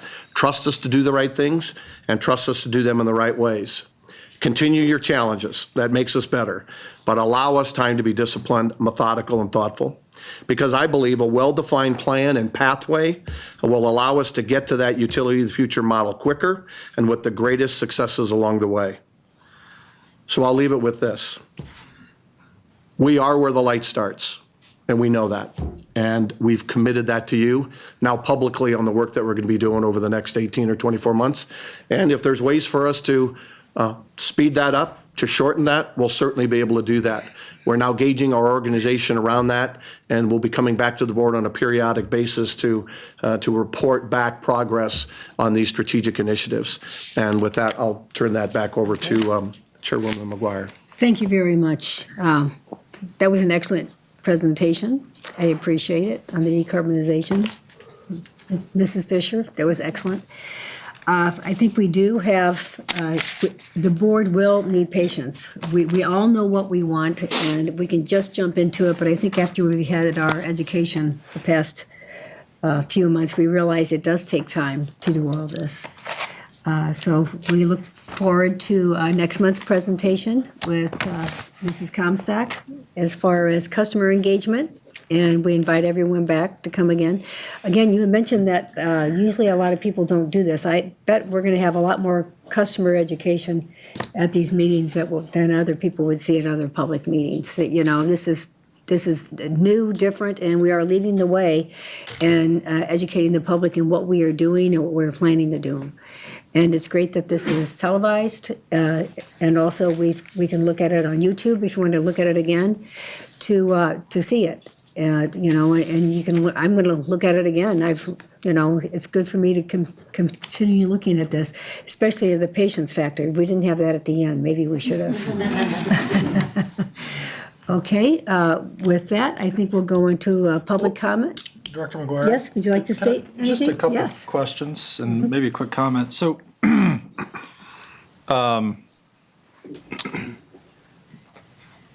I'm extraordinarily excited about all of the strategic initiatives. I'm looking forward to them getting going. I'm super excited about where they're going to take us. Other utilities, other states, other cities set 100% renewable goals, right? We've seen that, and we have people send us those emails all the time. Don't look at it. And be realistic. That's all fine, well and good, but the reality is they don't know how they're going to do that, and they don't know what the implications of doing so might be on resiliency, on reliability, on affordability, on down the line, on their employees. So I'm really enthused about the deliberate approach that we're taking to really make good, smart decisions about decarbonization. It's the right approach. It's a prudent approach. To your point, it may not be what some people want us to just kind of put that stake in the ground, but I'm fine because I want to make a really good informed decision as we start to invest in really big, important things. So I just wanted to say first that I'm super excited about the way in which we're approaching this. I want to confirm that there will be points in the process when we'll go out to the public and gain input and insights. So I just want to make sure that was the case. Absolutely. And then also confirm that over the course of the several months, you'll be coming back to the board with an update on here's what the project plan looks like. Here are those points of opportunity for the public to come back, and we'll get updates. Yep, absolutely. Okay. That's our intent. Okay. Any other comments? Go ahead. Go ahead, Dave. Yep, you're closer. Okay, thanks. Just three things I wanted to cover. One, I appreciate Tim Burke bringing up on the 20% goal that we don't sacrifice safety, and it just is for the public to know. The board has said that many a time on safety for sure, but reliability and those other things. We understand we have a business to run and still meet our goals, so it's a directional goal. But hey, thank you for bringing that up. I think that's important. Sure. The second was another thing you brought up, and I bet you're glad to hear that too, or all of us, that I think we are much more transparent than we ever were 5 years ago or 7 years ago when I got on this board. I'd come a long way, and there's great opportunities, but kudos to all of you for making that happen. This is a very good meeting. I mean, I think we covered a lot of the things. And then on this final presentation you just made, that's kind of listening to, and we've heard it, but just listening to, well, where's our role in that as a board? And this is my opinion, is I kind of leaned over to Eric and said, hey, that's kind of our role to make sure we keep driving you. Mm-hmm. And you mentioned that too, but the board brings this up quite a bit. And that is what a public power board does, I think, is bring up, hey, did you look into this? Did you look into that? So I'm very pleased too. This is exciting to see you listening and taking those directions. Where it goes, who knows? But I really appreciate it. I think we've a very good meeting today. So I appreciate all your hard work, all of you. Yeah. So looking at the calendar, I happen to notice that tomorrow is solstice. And I think that that's a very interesting coincidence, as it represents a transition from one era to another. And this evening, with the public introduction of the strategic initiatives that we're going to be undertaking over the next several months and over the coming years, I think that it's a coincident timing that this is happening this evening. I think it's also important to remember that tomorrow will not be massively different than today, but it does signal the beginning of something new. And so I think this evening is a good demonstration by the utility that we are preparing for the future and stepping into something new as well. I think it's important that we recognize that many things can be true at the same time. So, for example, fossil generation has provided reliable and inexpensive energy for many years. And at the same time, Climate change is real. It is happening now. It is caused by human emission of carbon dioxide. And so both of those things are simultaneously true. I consider there to be a lack of scientific honesty and leadership at the national level right now. And also, at the same time, we have dedicated and transparent and progressive leadership at this board moving our utility forward, regardless of what's happening anywhere else. There are spinning reserves, which are providing voltage and frequency and thermal stability to the utility. And at the same time, according to Lazard's levelized cost of energy analysis, there are new energy technologies, as highlighted earlier, wind, solar, and batteries that are getting cheaper and are winning on economically based competitive bids across the country, even if they aren't yet providing every single service that we have come to expect from some of the traditional resources. So there are lots of sets of things that are both simultaneously true, and I think this strategic initiative process is an important demonstration by the senior management team that they are prepared to balance all of those things at the same time and prepare us to be the energy utility of the future and to really move into that clean energy economy that we all know is coming and that is already here and that is an opportunity to be better than we have been in the past and to continue to serve the ratepayers that are the ultimate stakeholders for our community. So thank you for coming out today, ratepayers, to tell us that you find this important. And thank you, senior management, for telling the ratepayers that you are prepared to take us into the future. Okay, if there's no other comment. No, I'll comment. Really? Yeah, That it's a surprises surprise, me. I know. So not to be outdone on the calendar, in 1977, this is the first, this is the day that the first oil started moving down the Trans-Alaska Pipeline. Wow, yeah. And I just came back from a trip in Alaska, where I had lived for 10 years, almost 10 years.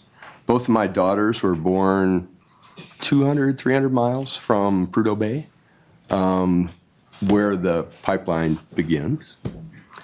And I lived in a community then and visited just days ago that is feeling the effect of climate change more poignantly than most any other community in, well, certainly the lower continental United States and others in Alaska. And at the same time, they depend on that oil. They depend on that oil for education, for public health, for indoor toilets. I mean, this is a wicked problem. How do we transition from what gives us riches to, and the wealth and the quality of life that we have, to some new system? And I'm happy that you're tackling it. It's not going to be easy, and you've got a good team with which to tackle it. As Director Gay said, our job is to push. And so I don't think it'll come as any surprise that 18 to 24 months is something I would ask the team, is there anything the board can do to help you move faster? As an engineering student, I think those who are in the engineering classes all have been introduced to the problem of how do you calculate the height of a building with a barometer? About the time that you were told about barometric pressure changing with height, as we all know when we climb mountains or go to Colorado. And there are many ways to solve that problem. I'm sure there's a web page out there that lists hundreds of ways to solve that problem. It's not just about checking the pressure. You could take the barometer, a tall thing, measure its shadow, compare the ratio to the shadow of the building. You could go to the person in the building who has the plans for the building and say, here's a barometer, if you'll tell me how tall the building is. There are many ways to solve problems. And I think you've got a good approach. The details are a little unclear to me. So I hope that that's a conversation we have frequently, and that we have updates often, and that we're allowed the opportunity to share other resources, as you've always been willing to accept from me in any case, and the public. But that is my only thing that I would say. Is there anything that we can give you that you need from the board to make this happen faster? I would share just broadly, and we have talked about this as a team. And so what the board will see probably in that next phase, and not all 5 at one time, but as they are developed, is the full breakdown of the scope and scale of the work. And so even though we have some concepts and some straw look of what that may look like, we are now going to be gathering the teams to begin to drive what that scale and that scope of that work looks like. And you'll have for the first time a look on what those details look like and what that outcome will also include and what it will look like. We use 18 to 24 months because there's some unknown in this. And part of that unknown is the inner relation of all of these strategic initiatives. And so it's more broadly this 18 to 24 months. If there's ways for us to accelerate certain elements, we will certainly do that. Senior team and the sponsors of these strategic initiatives certainly understand that. They get pushed in a couple ways. They get pushed by me, they get pushed by you. So recognize we're also trying to find a way to do that. But I will not jeopardize, and I don't think you do, based on my conversation with all of you. I won't jeopardize the disciplined, methodical, thoughtful nature that we need to go through, because 2 months. It takes almost now from start to finish 18 months to build a house. We're building the future of this utility. And I would like us to have that same opportunity. And it isn't designed. It isn't preformed. It hasn't been shock tested by first and second kind of editions. It's going to be really the first of its kind. When we've gone out and seen what other utilities have done, they have not done this work in the manner in which we're doing it. They have not done it to the degree that we're going to be doing it. So. A rejoinder, if you'll allow me. Technology changes are happening at a fast pace. Absolutely. And in 18 to 24 months, the time, the technology and the costs that you will have at that point will be different from the technology and the costs that you have today. Absolutely. So, certainly this is not a start and an end. Mm-mm. This is a transformation for the team as well, to demonstrate an ability to respond to the changing marketplace, to show flexibility, to show responsiveness and fluidity. And I'm not charging you with this. I'm not. Yeah. I just be watchful. The professions that we have here and the sector itself has a tendency towards analysis paralysis. I'm just saying, it's not you guys, it's kind of broadly, that's where that goes. So I look forward to decisions being made. There's that.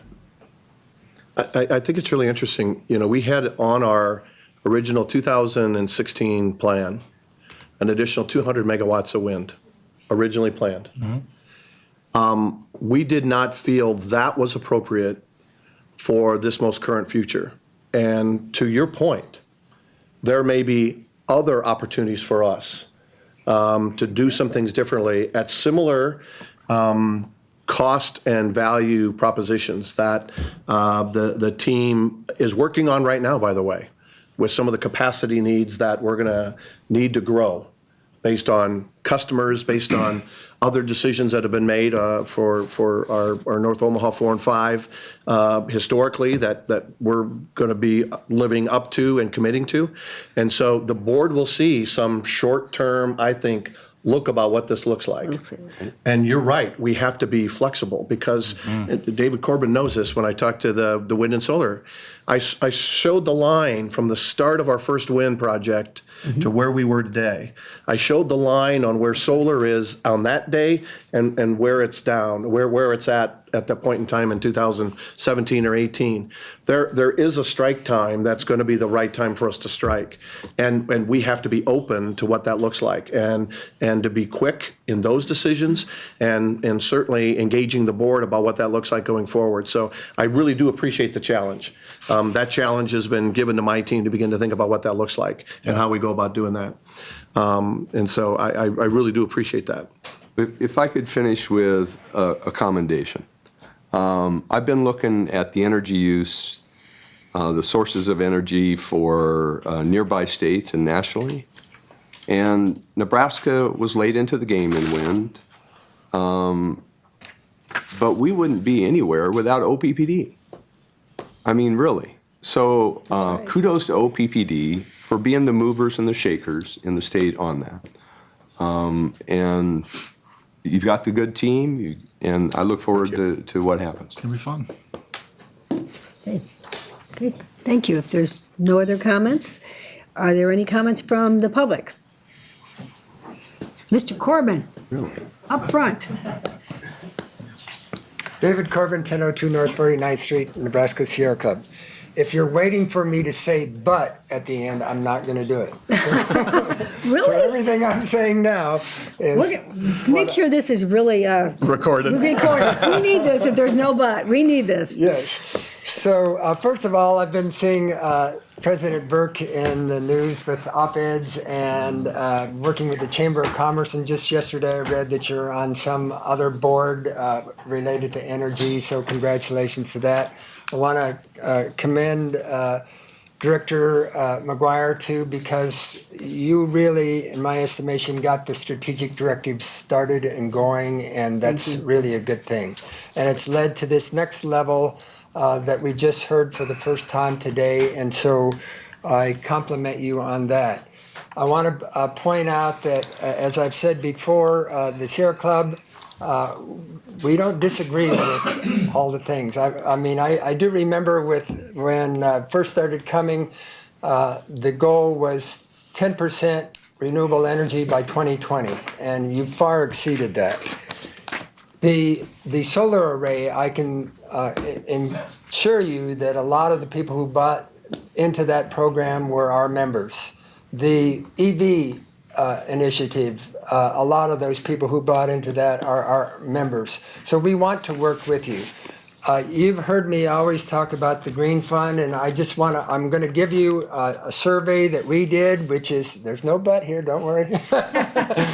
And we got it's a small survey. We got 131 people who responded. I think you'll find some of the comments that people made might be instructive for you, and we'd be glad to work with you with the new EV, and as you may be working on somehow restructuring the Green Power Fund, we would be happy to work with you, and you could take a look at the survey that we've done.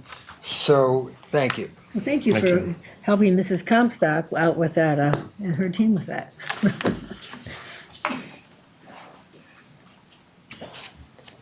Hi, my name is John Trout, 3316 Augusta Avenue, Omaha. I appreciate OPPD management and board members and the plans you've laid out. And sounds like failure is not an option. Thank you. I hope the following remarks will help OPPD and customer owners to thrive for many more years. I apologize for not mentioning what I'm about to tell you. It happened years ago, before Tim Burke became president, but it's a problem, and we can do something about it, hopefully before it gets worse. So, one, it has to do with federal tax fraud committed by some home builders. Several years ago, I was performing Energy Star certification tests during construction of a new Hearthstone home when I received a call telling me that if I wanted to continue doing Energy Star ratings for Hearthstone homes, then I must certify every single home, including any that failed to meet Energy Star safety and energy efficiency requirements. I was shocked because that call actually came from an employee of OPPD. I immediately quit to avoid deceiving families and colluding in a scheme to help the builder commit federal tax fraud. This wasn't the only builder cheating.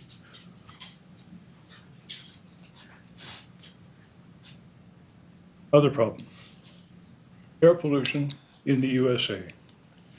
MIT estimates is killing 200,000 Americans prematurely each year. I want to help you meet the goals of OPPD's customers, owners, and avoid adverse attention from the IRS. Your customers have lots of goals, but two of them are having a healthy and sustainable environment, and also have low utility bills. So here's two related suggestions. To help your customers, please help home builders to make certain that every Energy Star home certified in your territory actually provides all the benefits, features, and advantages specified in their certification documents. Things like energy efficiency, a working, adequate air supply system that has adequate capacity and filtration. Number two, help every OPPD customer owner to understand the benefits of using a mechanical ventilation system and a CO2 monitor to keep the CO2 levels low enough that it doesn't degrade their mental capacity. But also filtering the incoming air to keep air pollution particles indoors less than half what it is outdoors. This will help cut down on the 200,000 premature deaths due to pollution from outdoor sources. Oh, thank you for your efforts, your plans. I wish you success, and I wish your customers success. Thank you.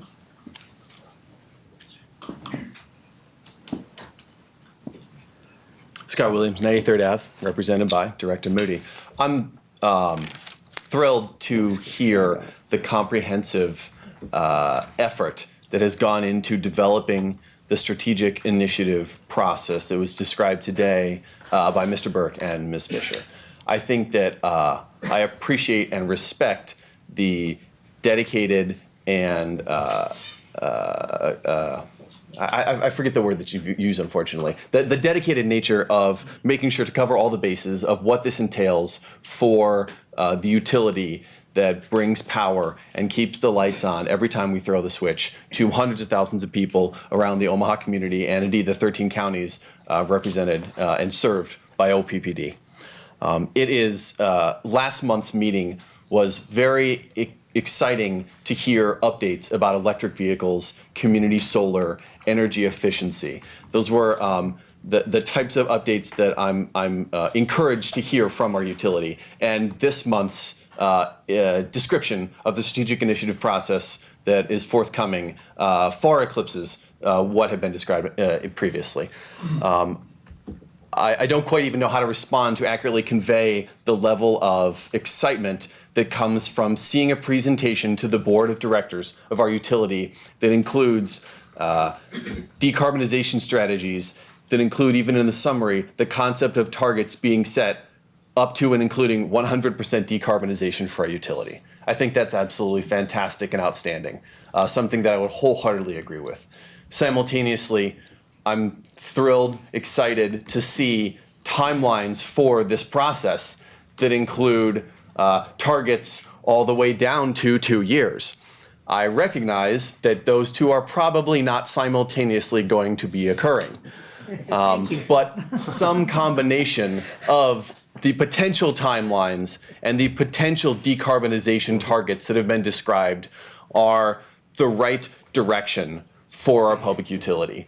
So I appreciate and applaud the work of the Board of Directors, President Burke, the senior management, and the staff and the employees of our district in bringing this strategic initiative process to where we are today and where it is going to go into the future. I would absolutely encourage setting the lofty goal to challenge yourselves and all of us collectively to find a pathway to 100% decarbonization for our electric utility.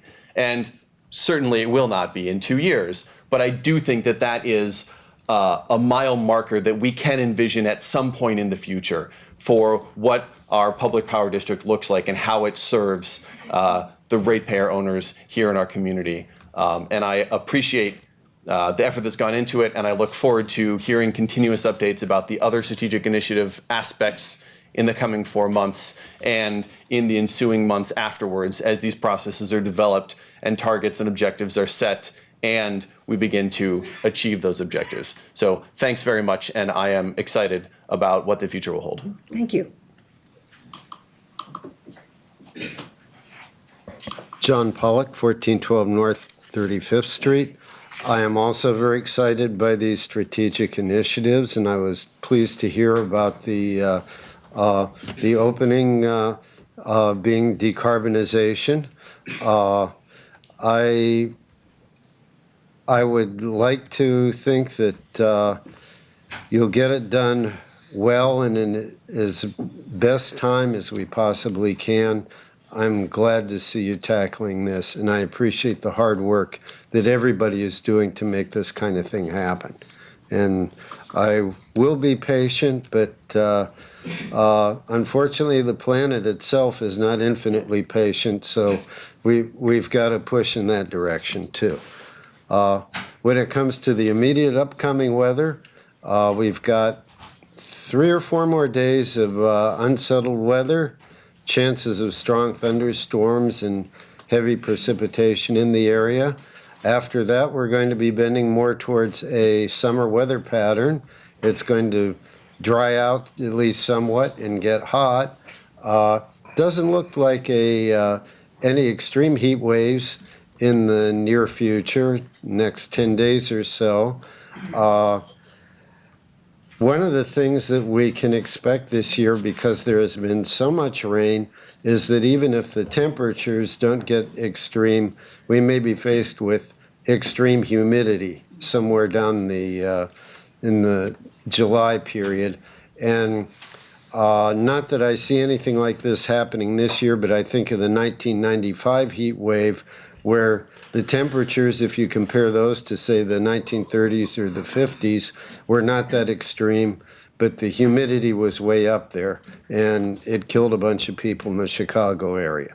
Hopefully nothing like that again, but I remember that one for having wet antecedents, and yet we still managed to get a very damaging heat wave in the region. Thank you. Thank you. Hi, my name is Bob Kraft. I live at 3507 South 184th Avenue, Omaha, Nebraska. You and I have worked together in multiple ways that you know of sorts, but maybe not so much. Years ago, about 10, I put a geothermal heat pump in my home, and you incentivized me to do that because you gave me a little bit better rate, and I really appreciate that. I'm just full of thanks to you for the things that you've done. I got an electric car and I put some solar panels on my roof, and I've actually contributed and produced some energy that you passed out to others, and you allowed me to do that. When the solar initiative, whatever that you just did, came out, I was one of the first ones to jump on, and I grabbed as much as I could because I wanted to be able to say that I think I can say 100% solar energy in my house because of my solar panels and because of the solar that you've supplemented that with then. So thank you for that. I really appreciate that. I wonder, there are other thanks. Thank you for the safety. Thank you for the way you treat your employees. I hear that in multiple ways, and I really appreciate that. That's be so important in the future, I think, as well. I wonder if I said to you that I knew of a way at a national level that things are happening, that you could know what the rates are going to increase for your coal and for your natural gas. Would that be important to you? Would you want to know how that would work? And if I said to you there's a way on a national level that the increases that come because of that, your people who have to pay for those increases will have money put into their bank account by the national government to pay for that, so those increases don't hurt them? Would you be curious about how that would happen? I would think so, yeah. Sure we are. Okay. Do you know that there's legislation in that Congress right now that says exactly that? It's Yes, we HR do. 763, the Energy Innovation and Carbon Dividend Act. And so I want you to be aware of that and see how that really might actually help you a great deal with some of where you're heading. So thank you very much for all that you're doing. Everything that I've seen today was amazing to me, so thank you very much. Thank you. My name is Alan Meyer. I'm from Cedar Bluffs, Nebraska. And I'm much happier here today than I was last time I spoke here. And I feel that we are much better represented. And I'm really excited about what you're doing. I wanted to make a couple of points that probably are very obvious and probably been thought of, but I just want to make sure that they're addressed. One is that in the legislature, there seems to have been some active opposition to moving to renewable energy. And I am hoping that this initiative has, I don't know how the interaction works or anything, but I'm hoping that this initiative could include some education for the legislature, that they understand how this benefits our state, how it benefits everybody. The second thing is, as you're looking at the use of batteries, I would just like to point out that batteries give more resilience to your grid, and that is often much more valuable than just the peaking that it provides or the backup that it provides. That resilience may make it much more cost-effective when that's taken into effect. And thank you again. I'm really excited about what you're doing. Thank you. I will point out that if you ever have heard about our legislative updates, we are down there. We have had people down there for the past 6-8 months, spending a lot of time going back and forth between Lincoln, trying to educate all of our state senators. So Great. we're Thank you we're very on much. that. Thank you.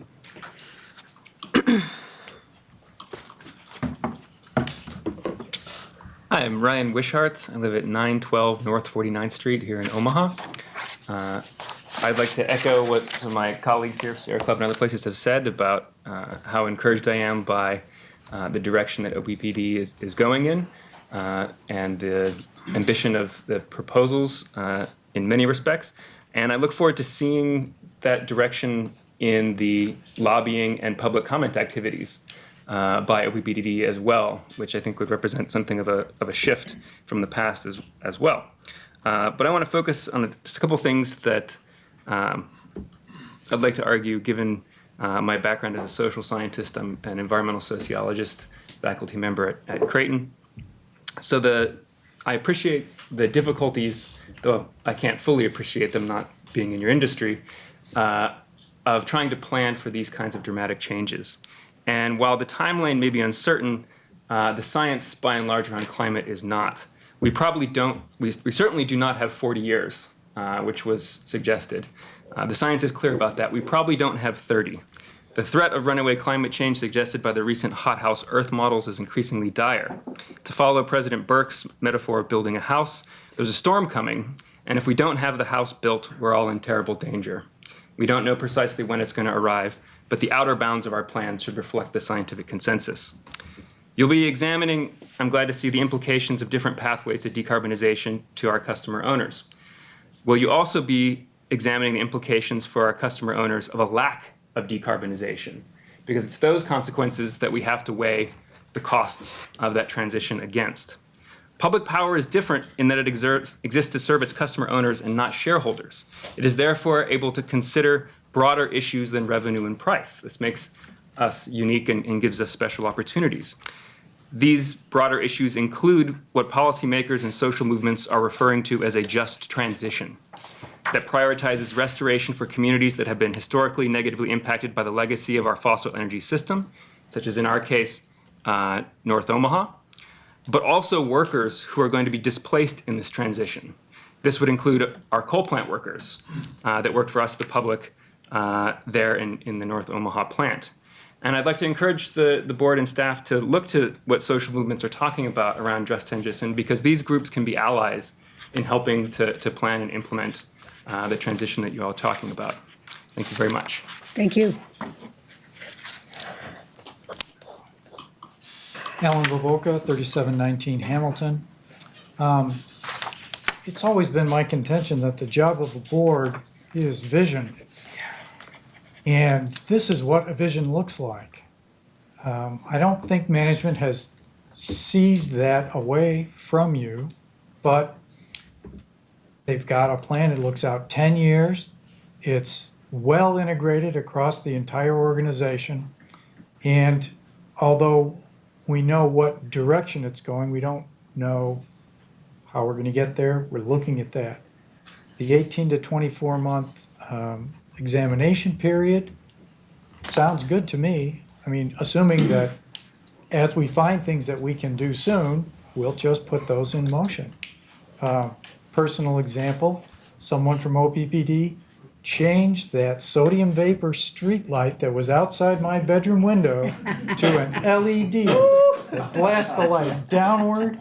It doesn't fill my bedroom with orange light. I know orange is the OPPD color, but, We don't like that the anymore. light that comes out of that LED is higher quality, and it goes on the ground where it needs to be. So thank you very much for that. Thank you. I'm a numbers guy, so I'm going to be looking at all this stuff, but I know that Mary Fisher is also a numbers person, and I'm glad to see she's in charge of the decarbonization. Thank you. Thank you. Ken Winston, Nebraska Interfaith Power and Light again. Well, I was told that I should come to this meeting because there's going to be an exciting announcement. This announcement was actually more exciting than I expected. I'm not sure how we should take that, Ken. Yeah. Are you saying we bored you previously? Well, I guess the thing, I've heard a lot of people talk about how excited they are, and I want to just echo those comments, that it's really exciting to see that OPPD is showing leadership by taking on the issue of decarbonization. And that's really a big deal, and hopefully the other major utilities in the state will follow suit. In addition, I recognize that decarbonization of just the generation process is a big deal and complicated, and not something that you just snap your fingers and make happen. So that's a big challenge in itself. But I hope there's also consideration of decarbonizing the rest of society, transportation and housing, and the just transition that Mr. Wishart talked about, that you're thinking about how to improve low-income people's houses and reduce their energy consumption and help electrify their homes. And so I hope that I realize I'm asking you to take on the universe, but sounds like you're taking on a big chunk of it already. Yes, we are. And so I guess I just would commend you for your leadership and offer to do whatever we can as an organization to support your efforts in this regard. I know we've done a lot of work with examining things like a just transition and environmental justice issues, and so we'd be glad to be involved in that conversation. So thank you very much for your leadership. One other thing I just wanted to mention, there was a mention of the legislative process. There is an interim study about environmental impacts on the state, and it might be a good idea for OPPD to be plugged into that and talking about They what are you're- plugged into that, what just so you you're know. doing here in that regard. So They're plugged into a lot of those studies, yes. Thank you for your leadership, and look forward to working with you. Okay, thank you very much. Thanks. You know, one other person that is here today is Dr. Frances Mendenhall. And I bring her up because of one reason. Back in the early 90s, she was one of the first people coming to the OPPD meetings asking for wind energy and renewable energy. And Frances, just so you know, everyone should sort of notice that as far, it goes back. We have to look back in history, too, of where we've been. And hopefully we've made some progress for you, Frances. Thank you, Ann. Okay, thank you. Okay, if there's we could give her a little applause.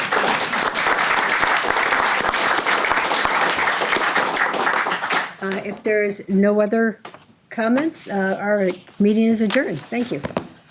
Yeah, I don't know. He didn't say anything. He just-